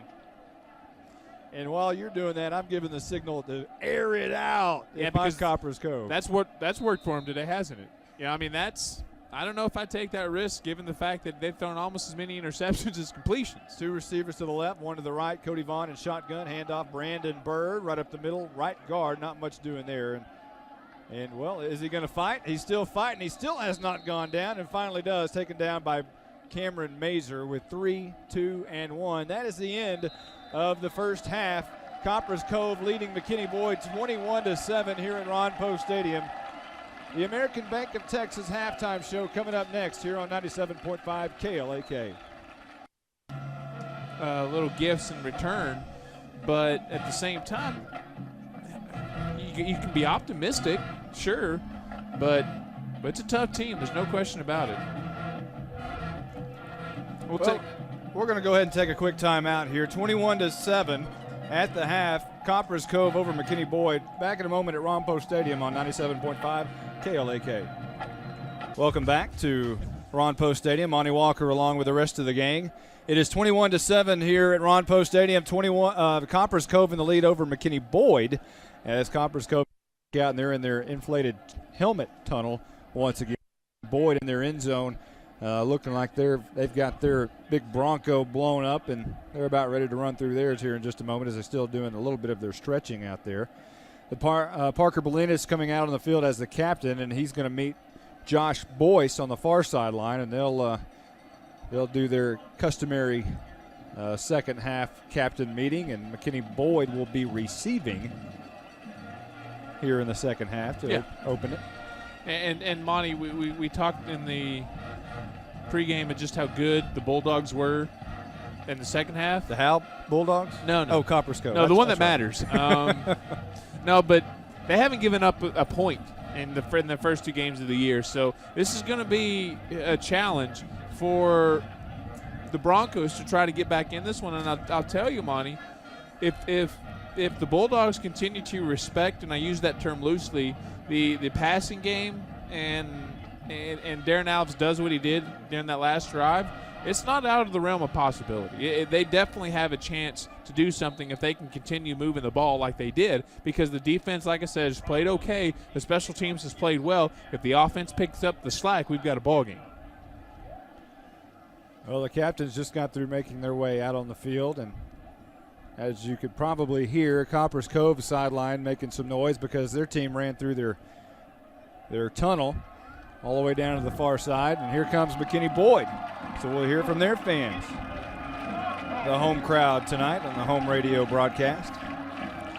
And Monty, what a difference a change of venue makes. You remember we went down to Floyd Casey, which for almost all intents and purposes is the home game for Copperas Cove, and they just had blue blanketed in the stands. And you look out there, there's a small cluster about the 50-yard line, and that's it. Now, that said, the hurricane weather patterns might have something to say about that, but that's still it makes a big difference when you've got a full stadium. It really does. Well, it's just about kickoff time for all the other teams in North Texas, but it's second half kickoff time here at Ron Post Stadium as this game started at 6 o'clock. If you're just joining us looking for some football, wondering why we have a 21-7 score, Copperas Cove over McKinney Boyd. We started at 6 o'clock, went on the air at 5:30. We'll check down with John Leidy here in just a few moments to see if the weather has changed since we went on the air. You could have tried to fool the late tuning in listeners and say they started to do like they do the coin toss, and they just, okay, this is what it's going to be. We'll just play the second half. This is what they said the odds were going to be. So, all right, well, Copperas Cove, Michael Roel lining up to kick this one away to start the second half.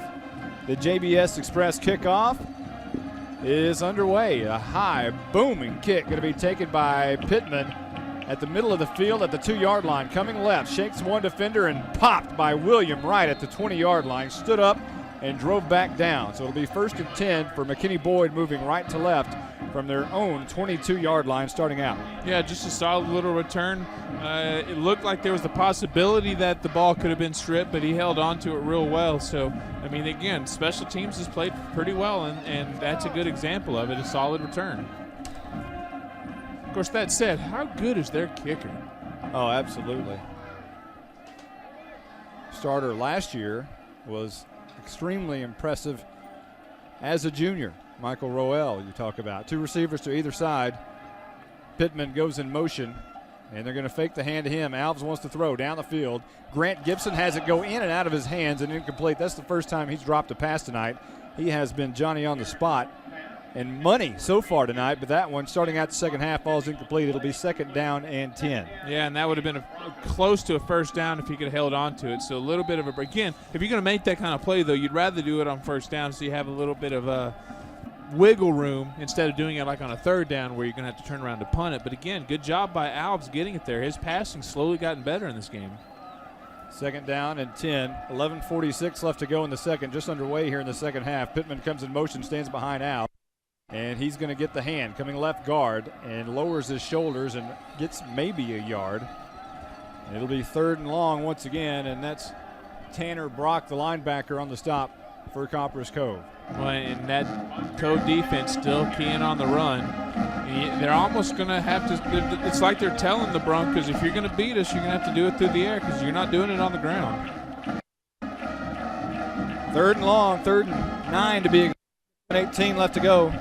In the second quarter, Alves back 2 steps, looks over across the middle, looking for Mazer, makes the catch, first down at the 40-yard line. 17-yard pass and catch from Alves to Mazer. And it'll be Rashad Hardy making the stop, finally taking Mazer down to his knees. Boy, Mazer and Gibson are finding holes in that zone defense that they're running, and they're doing a great job of just finding a spot, and Alves getting it to him, doing well too. 1st and 10. Alves wants to throw again, left side, and it's caught by Robinson, spinning out of a tackle. Oh, he keeps his feet moving up to the 48-yard line, close to another first down. An 8-yard gain on first down for Joseph Robinson. Tanner Brock on the stop for Copperas Cove. Boy, if he was able to roll out of that one at just the right angle, he would have been able to get a lot more yards out of that one. Yeah, I don't think he'd have been able to outrun the defense, but that almost was something. As it is, it's an 8-yard gain, and again, the passing game is working for him. Well, give Don Drake a lot of credit here, not trying to force something, going with what Copperas is giving them. And this is Alves throwing again, right side. Ennis makes the catch on the screen. 50, look out, 45, and he's down inside the 45 to the 43-yard line. Another first down for McKinney Boyd, and things are rolling now on offense for McKinney Boyd in the passing game. Grant Gibson comes over and shakes Darren Alves' hand and says good job after that 9-yard gain. Yeah, that was a great pass, but if Ennis follows his blockers, that's a bigger one. You don't run to the inside to this defense. There's too many people there who can get there too quick. You need to inside and try to stretch that defense more.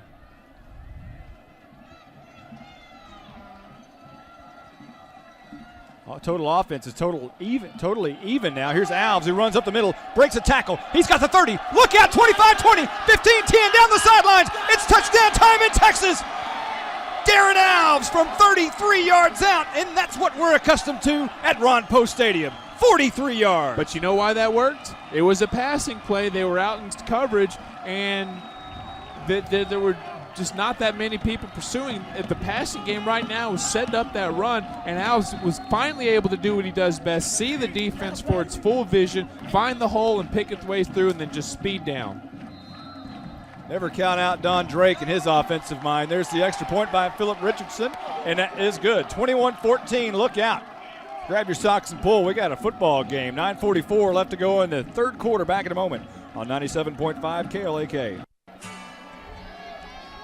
The JBS Express kickoff is going to be taken by Boyce on the far side, and that's where Copperas Cove will take over. Let's give you, after that JBS Express kickoff, let's give you Mike's Economy Transmission scoring drive recap. 7 plays, 78 yards for McKinney Boyd. Took 2 minutes and 16 seconds off the clock, and it was capped off by a Darren Alves 43-yard touchdown, which cuts the lead of Copperas Cove to 21-14. 1st and 10 for Cove, left to right from their own 34-yard line. Under center goes Vaughn. Handoff. Brandon Bird right up the middle. And a lot of room again. Bird spinning out of another tackle.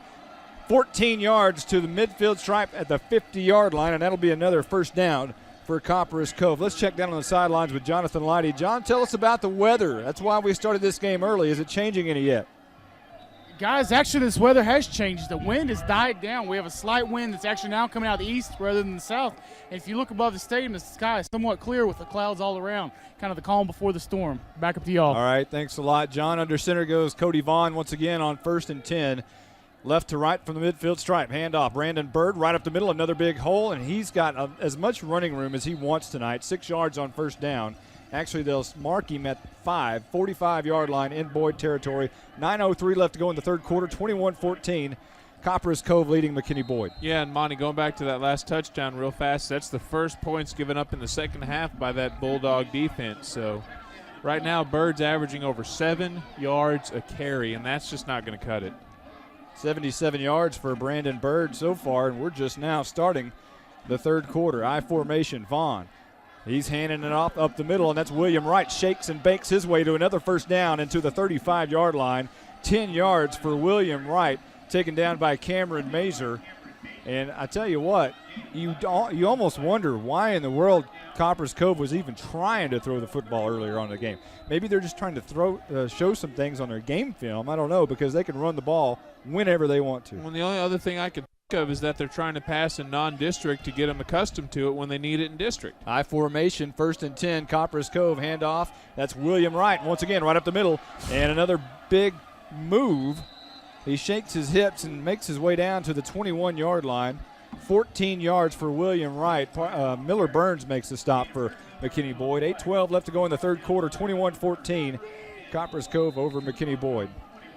Yeah. William Wright has 93 yards on 8 carries. And I can tell you something, Gary Smith, the defensive coordinator for the Broncos, they're just giving up too many tackles into the secondary. Cody Vaughn hands off Brandon Bird, and this time he's taken down by Cameron Mazer, who stunted up and came up a little bit on his safety blitz, and they act like they made a great play on and then they did, but they still stopped him for only 4 yards.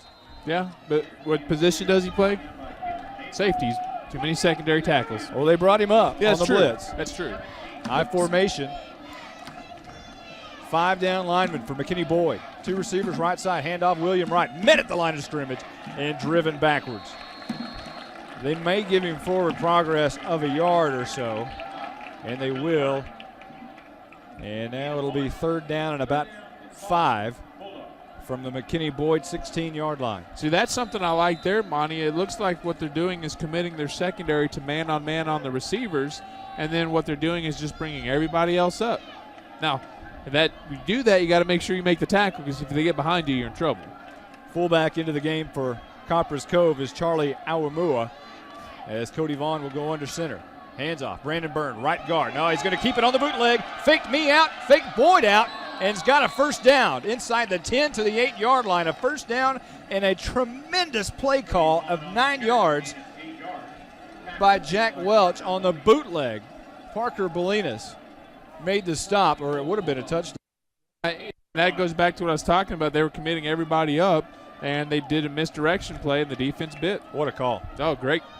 Great call. Now you know why they win 10 games a year a lot. High formation, Vaughn under center, handoff Brandon Bird, left guard being chased, powering his way inside the 5 to the 3-yard line. And it'll be 2nd down and goal from the 3. Josh Boyce checks into the game. Dakota Dollar will check out. 9th play of the drive. 6:09 and rolling here in the third quarter. Copperas Cove up 21-14. Vaughn looks left, looks in for the play, heading towards that north end zone. And he's going to hand off Bird, right guard, up the middle, and in for the touchdown. 5:56 left to go in the third, and Copperas Cove tacks 6 more on. It's 27-14 awaiting the PAT. Well, that touchdown's really easy to do when you've got a 2nd and goal at the 3, and your offensive line gives you 4 yards and push. I'm just amazed that William Wright didn't score it. He had 5 last week and 2 tonight. Yeah, they like to spread it around at Cove. I mean, they scored almost 100, over 100 points already. Well, they can put the points on the board. The extra point by Roel is up, and it is true. 28-14 at Ron Post Stadium. Copperas Cove leads McKinney Boyd with 5:56 left to go in the third. Back in a moment on 97.5 KLAK. KLAK. Joseph Robinson takes the JBS Express kickoff at the 6-yard line, and he runs up to the 25. So we'll give you a Mike's Economy Transmission scoring drive recap. That one, 9 plays for Copperas Cove, 66 yards, took 3 minutes and 52 seconds off the clock. By far the longest drive for either team tonight. And after that 3-yard touchdown by Brandon Bird, it gives Copperas Cove a 28-14 lead here at Ron Post Stadium. 1st and 10 for McKinney Boyd. Darren Alves will take his troops back out, moving right to left towards the south end zone into that wind, as the flags are starting to blow pretty good now. Alves drops back 2 steps, looks right, in trouble, and brought down in the backfield hard, and a flag down. A tremendous, tremendous tackle. And they'll call a face mask on Josh Schmidt, the defensive tackle. And we'll have to sort this one out and see how extensive this face mask is. as it looked very violent out there. Yeah, personal foul. Yep, and it's 15-yard variety against Copperas Cove. So, Monty, sometimes that happens when you're a smaller player because your equipment's the same size as everybody else, but obviously your body mass is a lot less, which means where on me, you reach for me, you might be able to grab a jersey, but because he's smaller, that's easily could be a face mask. And when you get 3, 4, 5 guys around him, that's a lot of hands that can grab and easily grab a face mask. now whistles are blowing before this play can get underway. And Monty, you look at how even the total offense has been for both sides. You don't want to know why the main difference in the scoreboard is because Cove has had a lot better starting field position than Boyd has, and hopefully that penalty will give him a little bit of a cushion. Well, they marked it off from the line of scrimmage, talking about yards and stuff. Cove has 201 yards rushing, Boyd 176 through the air. And here's Alves, two-step drop, throwing left, and it's incomplete over the head of Joseph Robinson, and incomplete. Yeah, sorry, Monty, go ahead. I was just going to say it'll be second down and 10. Monty, Al's biggest weakness in his being able to pass is going outside. He doesn't go outside on the outs very well. I don't know if he just doesn't judge it well or whatever the difference is, but across the middle he is almost infinitely better at throwing the ball. Second down and 10, 5:23 left to go here in the third quarter. 28-14 Copperas Cove over McKinney Boyd at Ron Post Stadium in McKinney. Alves, two-step drop, looking right now, flushed out of the pocket, running left. He's got the 35-40, and flag down 45 up to the 50-yard line. Alves still fighting and finally out of bounds across the 50 to the 49-yard line in Copperas Cove territory.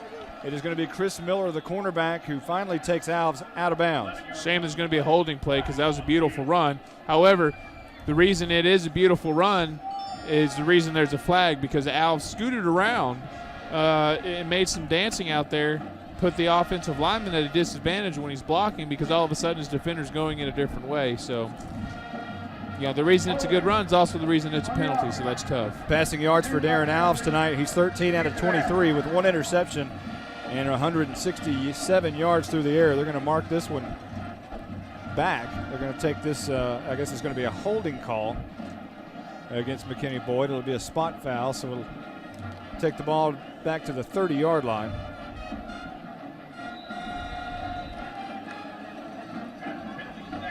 So second down and 20 here. Three receivers to the near side, moving right to left. McKinney Boyd, two-step drop out. Looks right, throws right. It's caught. Chase Ennis and out of bounds at the 40-yard line.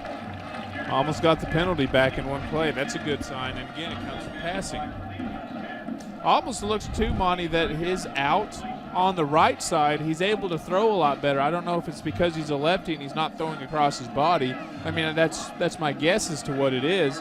But for whatever reason, he doesn't throw the out well to the left side. So I think you might want to start engineering that out of the playbook, at least for Alves. Third down and 11, 4:56 left to go in the third. Griffin now comes in motion. He's at quarterback. Alves in the slot. Griffin throwing right down the field, and it's caught by Chase Ennis and driven back at the 45-yard line. 5 yards shy of the first down before the middle linebacker got him for Copperas Cove, and that would be Donnell Hawkins. So it'll be fourth down and punt time for McKinney Boyd. And we got a score from the Van Alstyne-Howe game. We'll get to that in a couple minutes. Should say Howe Van Alstyne game. Is that kind of like Texas OU? No, I don't think it matters to most people. Just me. 14-0 Van Alstyne on top of Howe. 3 minutes left to go in the first. 7-0 Forney over McKinney North. Run. Here's a high snap. Darren Alves brings it down. He wants to throw. Cameron Mazers makes the catch. It's a bad snap on a punt. Alves throws it. And there's a flag down, but it's at the end of the play. Rashad Hardy made the stop on Cameron Mazer. It's going to be maybe an ineligible man downfield. That's going to be my bet. Man, it could make a real difference if it's at the end of the play. That could make a big difference because then it's still going to be a first down. Yeah, there's two flags down, one at the line of scrimmage and one at the end of the play. I can almost guarantee it's a legal man downfield in a situation like that. Almost guarantee you. Yeah, that's one where the snap was over the head of Darren Alves, but he actually was able to jump up, tip it, and then come down with it. And he made something out of nothing as he rolled left, and on the run, the left-handed quarterback threw it. Mazer was right there to haul it in. Would have been a first down. But the officials are sorting it out, and this will be a legal man downfield, I'm quite sure. Yeah, I'd agree. Monty, at this point, it seems like Cameron Mazer may be a good idea. That's what it is. You can hear over the PA. Okay, good times. Yeah, a legal man downfield for McKinney Boyd. Well, if any guy's making a play for our McKinney Gym Equipment player of the game, Cameron Mazer's got to be right up there. He's playing real well tonight. And on that penalty, Monty, we saw a lot of penalties the first game that we did at Boyd. That's hard. That almost is going to happen every time because your time to go 1, 2, 3, go, and when there's a bobble, you've already gone.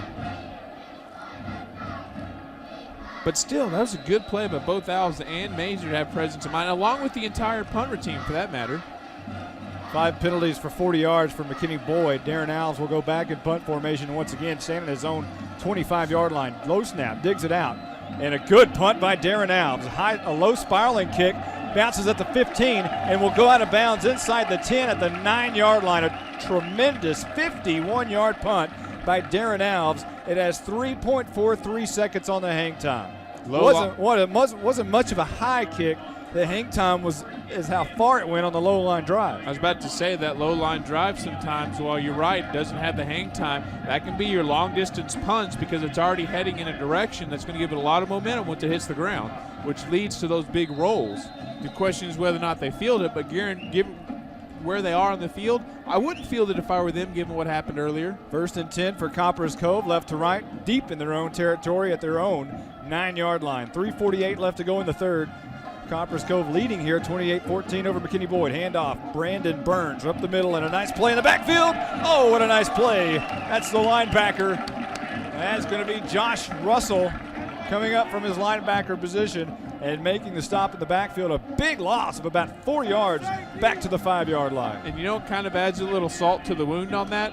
Right as Bird was falling down, Russell let him go, so there was forward momentum was lost right there, and he fell backwards before he went down, adding a couple more yards to that loss. High formation. Vaughn under center. Handoff. Brandon Bird again up the middle to the 5, to the 8, to the 10. Nice defense there, even though it was a 6-yard gain. But it's going to bring up 3rd and long here. Keith Owens is going to get credit for the stop for McKinney Boyd. 2:59 and rolling in the third. 28-14. Copperas Cove over McKinney Boyd here at Ron Poe Stadium in McKinney. And that's how big that loss was, given his average so far in this game. That's not enough to get those yards back and first down on 2 plays. So let's see what they can do here. Mazer on the blitz. Handoff, Bird up the middle. Fighting, and not much doing there. He's still going to get 4 yards, but being driven back on first down is the one that's going to cost him. And on the stop, Cameron Mazer, who was blitzing, moving across from left to right, mirroring the backfield, went over there and made the stop. And it'll be 4th down and punt time for Copperas Cove. Michael Rowell will stand just about his goal line to kick this one away to Cody Sieber. Yeah, and how big was that punt? Because if they're not that deep, they may consider passing it right there, and who knows what happens. I mean, the field position battle's been awful for Boyd today, but that's a big turnaround. Good snap here back to the 2-yard line. There goes Rowell. A bad kick off the side of his foot. It's going to bounce at the 35 and roll west about 3 yards. And it's going to be a 25-yard punt. That one had a better hang time, 3.87, but not hardly any distance, as it was 21 yards on the punt. And Monty, we talk about how smart our special teams has played. For how smart as we've been, Cove has almost been that dumb, because right there, no, seriously, they let the ball roll toward their own end zone. They let it roll. You down it. They lost 2-3 yards on that. 1:54 left to go in the third, and if you're McKinney Boyd, you need to score here. Oh, absolutely. 28-14, Cove in the lead. 1:54 to go in the third. Cameron Mazer comes in motion, stands to the right of Alves in shotgun. Alves wants to run, and he gets a block. Cuts it up near their side. Gets a block from the referee. Escapes again. 35-30, look out! To the 20, down at the 19-yard line. Darren Alves is Darren Alves again. 22 yards on first down will bring up another first down. And on the stop for Copperas Cove will be Denedrick Hudgens. So on one play, they go the distance of the punt. That's how big that field position was. But, Monty, elaborating on your point that you think they need to score, I like my chances if we can go in the fourth quarter down 1 touchdown. It becomes a little iffy if you go into that fourth down, too. 85 yards rushing for Darren Alves. And he already has got his touchdown, so he's still scored in every game he's ever played. Rushing. He wants to throw, flushed out of the pocket. He wants to run. He's got the 15, cuts it up 10, inside the 10 to the 7-yard line.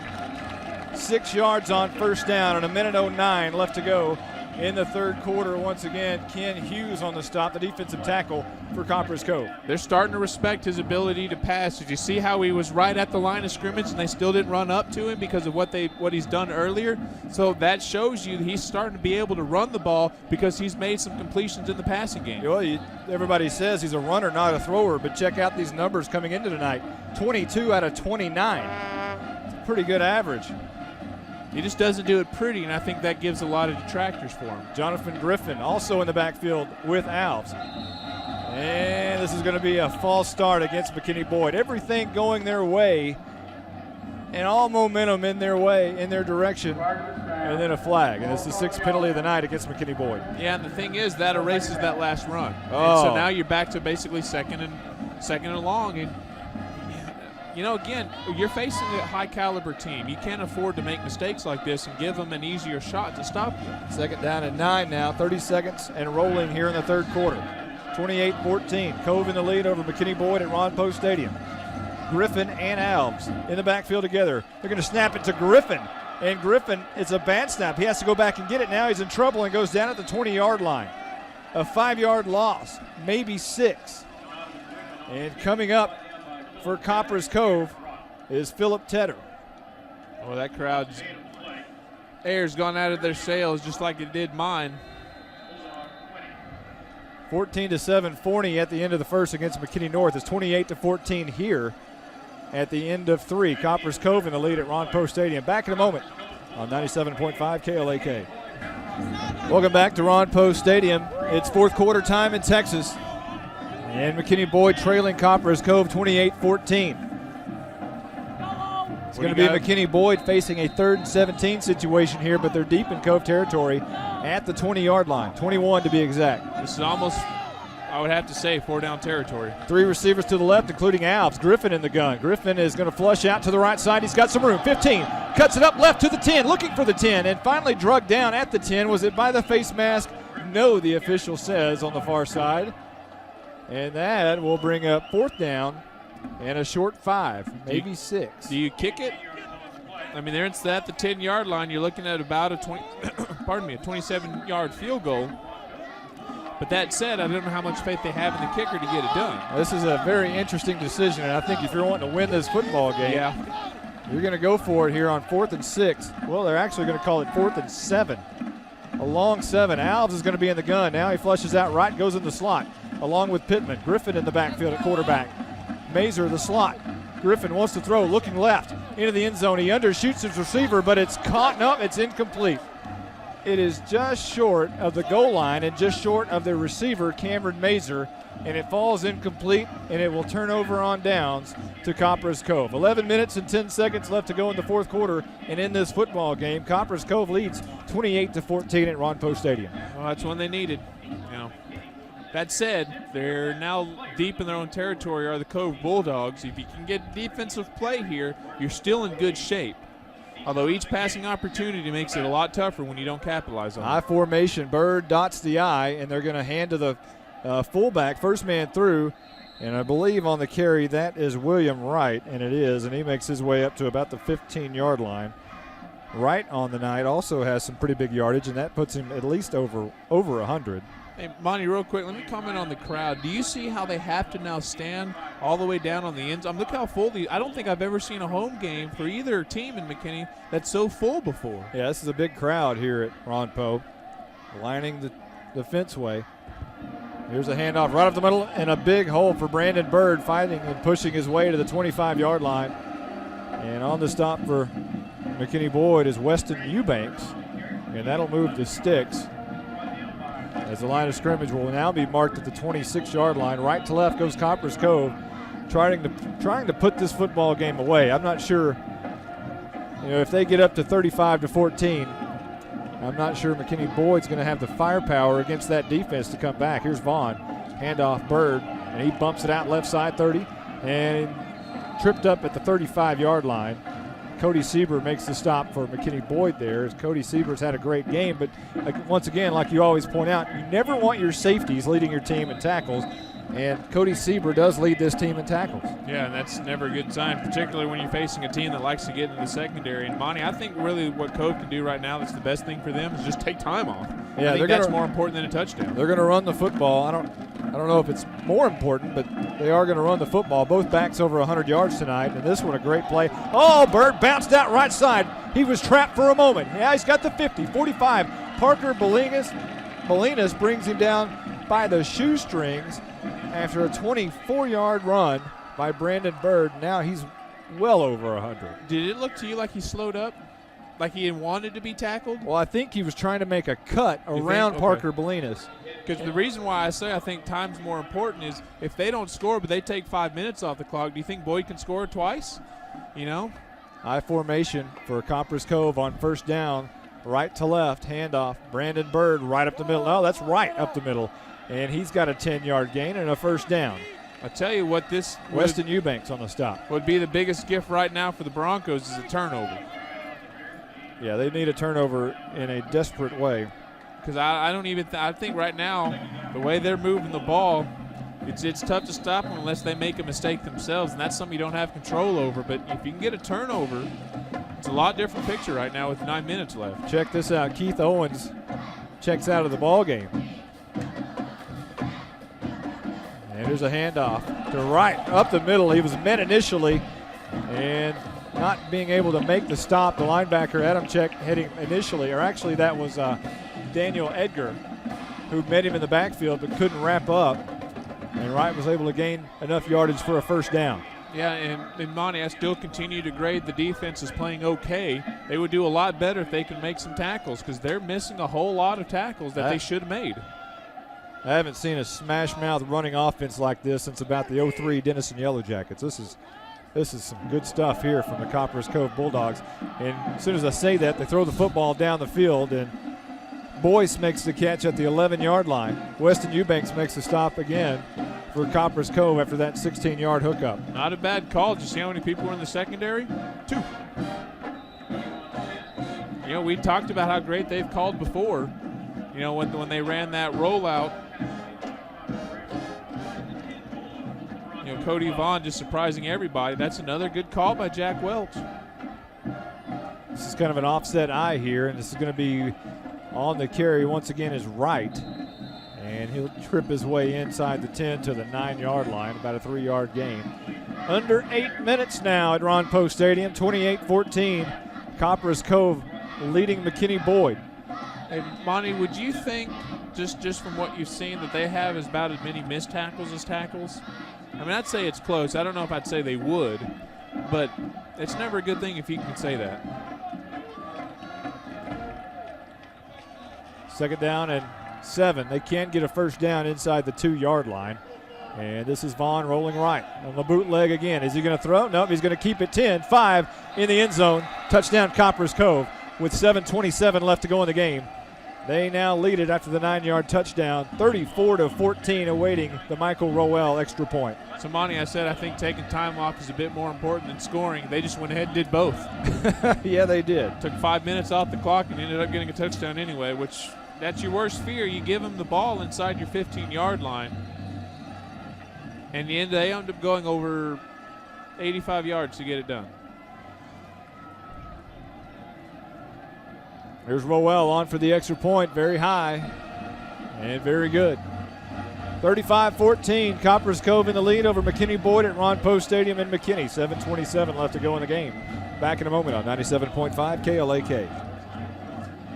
Montarius Pittman takes the kickoff at his own goal line, that being the JBS Express kickoff. We'll give you the Mike's Economy Transmission Scoring Drive recap. 9 plays, 90 yards, very impressive for Copperas Cove.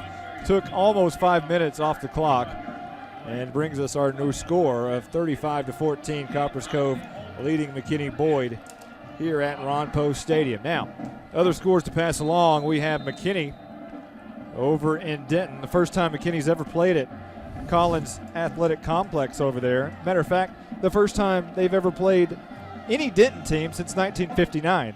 You would think the Lions had played Denton High, or at least Denton Ryan or somebody, but they're trailing 21-7. Here's Alves. He's going to keep it up the middle, and he knocks down, or actually trips after an 11-yard gain up to the 38-yard line. We talk about some of his cuts, buckling our knees or the defender's knees. That cut buckled his own knees.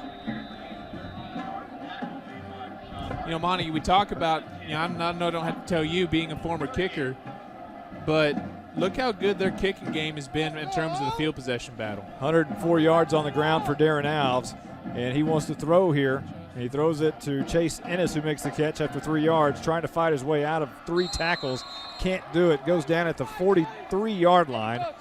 5-yard gain on first down to bring up second down and 5. Under 7 minutes now, 35-14. Copperas Cove leading McKinney Boyd. Yeah, if you needed a good play, that's an outstanding example of the pursuit they have. That's it right there. As soon as he has the ball, you're looking at 1 second before 3 guys are there. I mean, that's amazing for a pass pattern that's an out.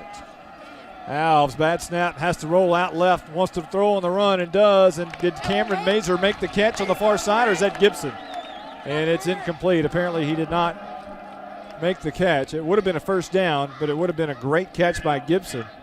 And it falls incomplete. It'll bring up third down and 5. 6:45 left to go in the fourth quarter. 35-14, Copperas Cove over Boyd. I have to kind of chuckle at our counterparts next to us here in the booth. That ball hits the ground. You hear them getting all excited. The ball's on the ground, and we're like, yeah, the ball's on the ground. Alves picks it up, rolling out like we've seen it before because he has the ability to make something out of that kind of play. Alves in the gun. And drops back 2 steps, wants to throw over the middle, and it's Cameron Mazer makes the catch.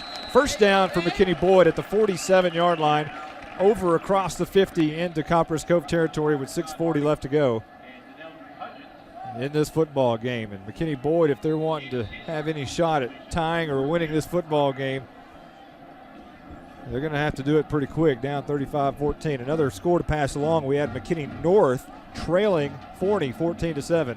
Alves throws, and Ennis makes the catch at the 45, gain of 3. Clock rolling, however. Was not able to get out of bounds.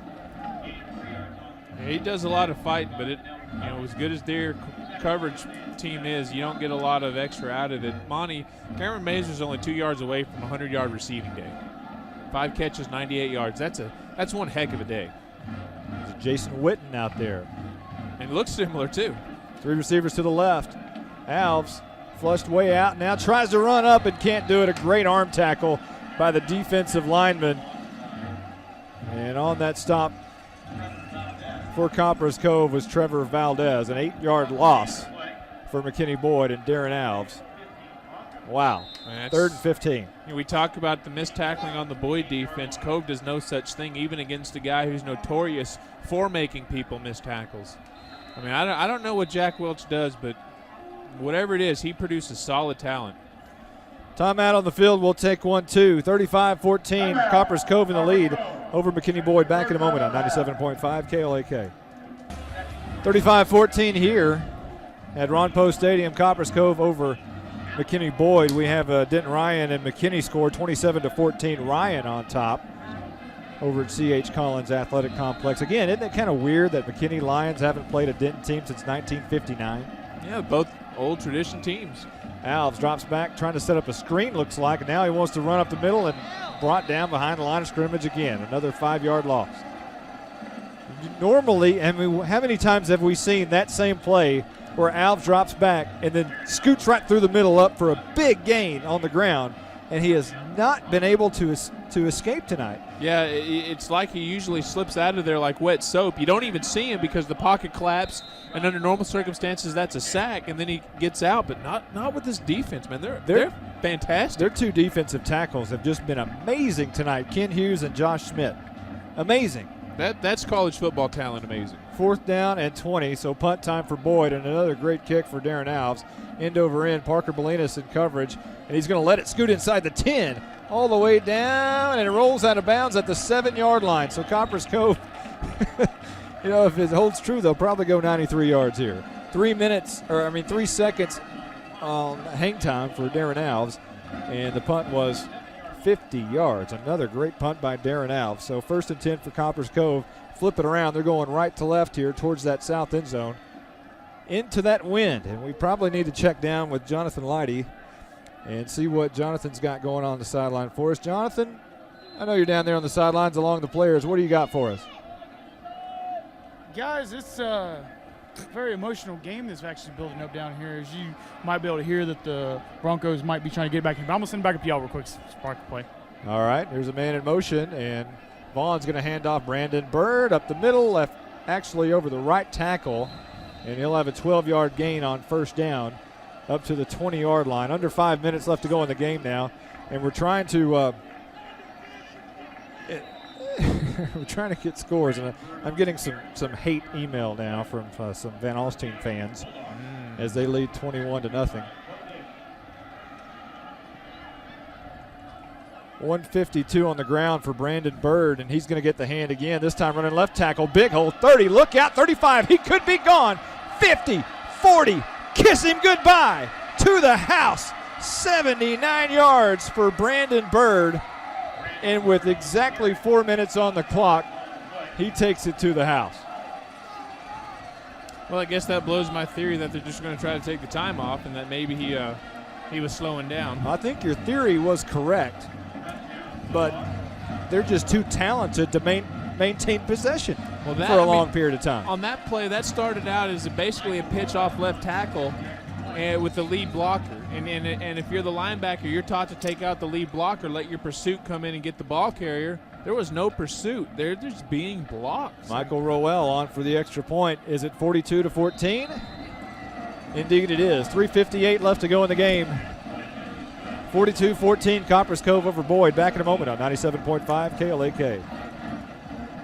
The JBS Express kickoff just about underway. Michael Roel teeing it up from his own 40-yard line. They've been booting it to Montarius Pittman all night. We'll see if they do that again. Pittman stands on the left, Joseph Robinson on the right, each at the 5-yard line. Roel runs to the ball, puts it in the air. It's going to bounce at the 14. And Robinson's going to pick it up at his own 4, running right. Now right up the middle. Big hole, big seam. Joseph Robinson gets a block. 40, look out. 50, chase down. Foot race. 30, knocked out of bounds at the 25-yard line. Joseph Robinson with a tremendous return. 71 yards, knocked out by Fernando Smith. Yeah, you look down at the sidelines during the break between the touchdown and the kickoff.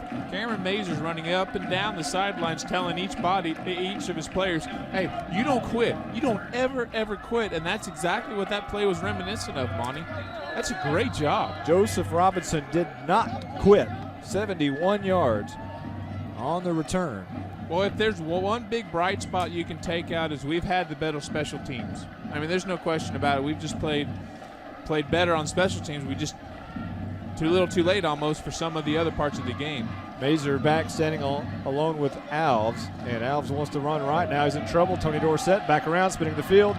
Outruns one defender, in trouble, spinning around again, and finally goes down at the 32-yard line after a 7-yard loss. You don't normally see Darren Alves losing yardage like he has tonight. Yeah, and a lot of times you kind of cringe a little bit when you see him go around, turning around, but he usually makes something out of it. But I'm telling you, there is just too much pursuit coming from the white shirts today. Alves' last 3 carries, -8, -3, and -6.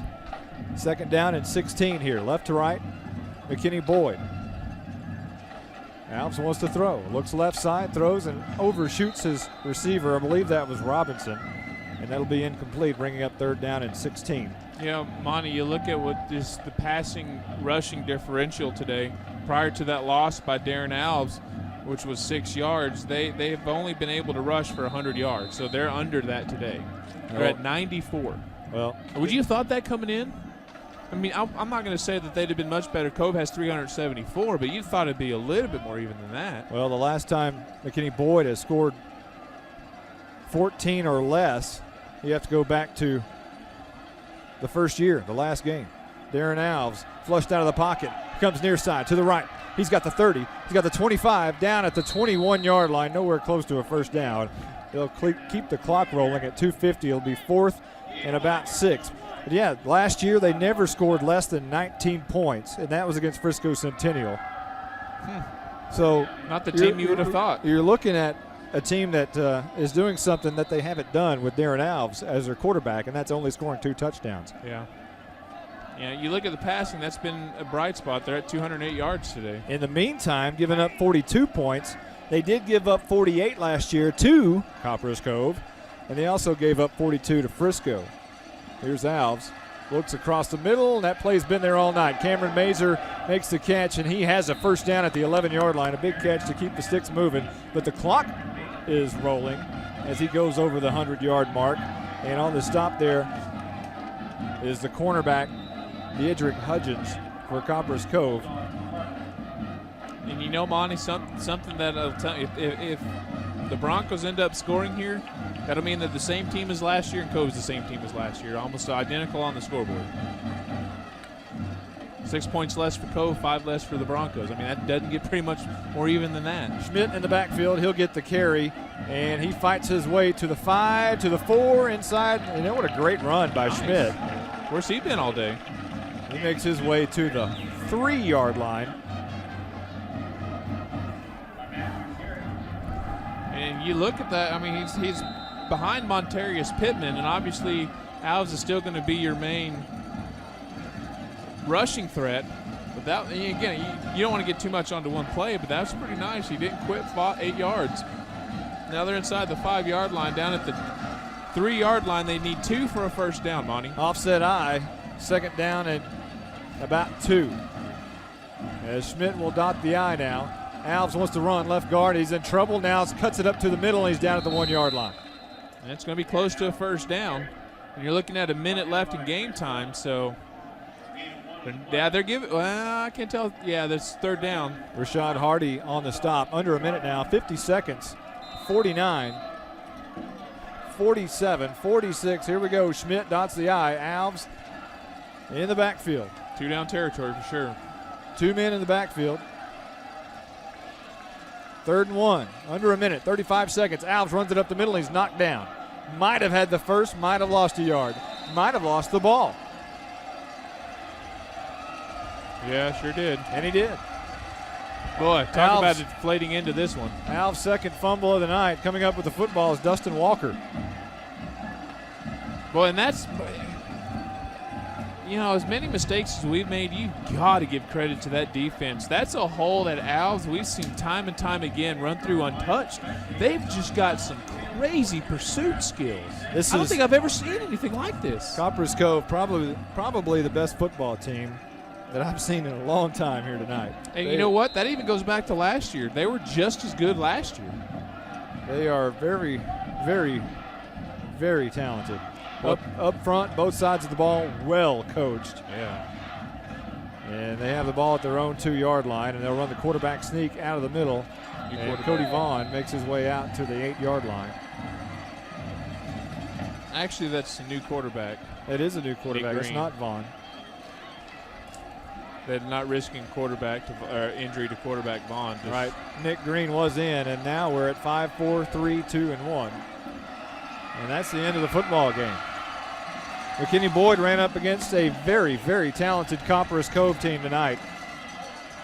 And Cove will take a nice long bus ride back to Hurricane territory. 42-14, they win tonight at Ron Poe Stadium. Back in a moment on 97.5 KLAK.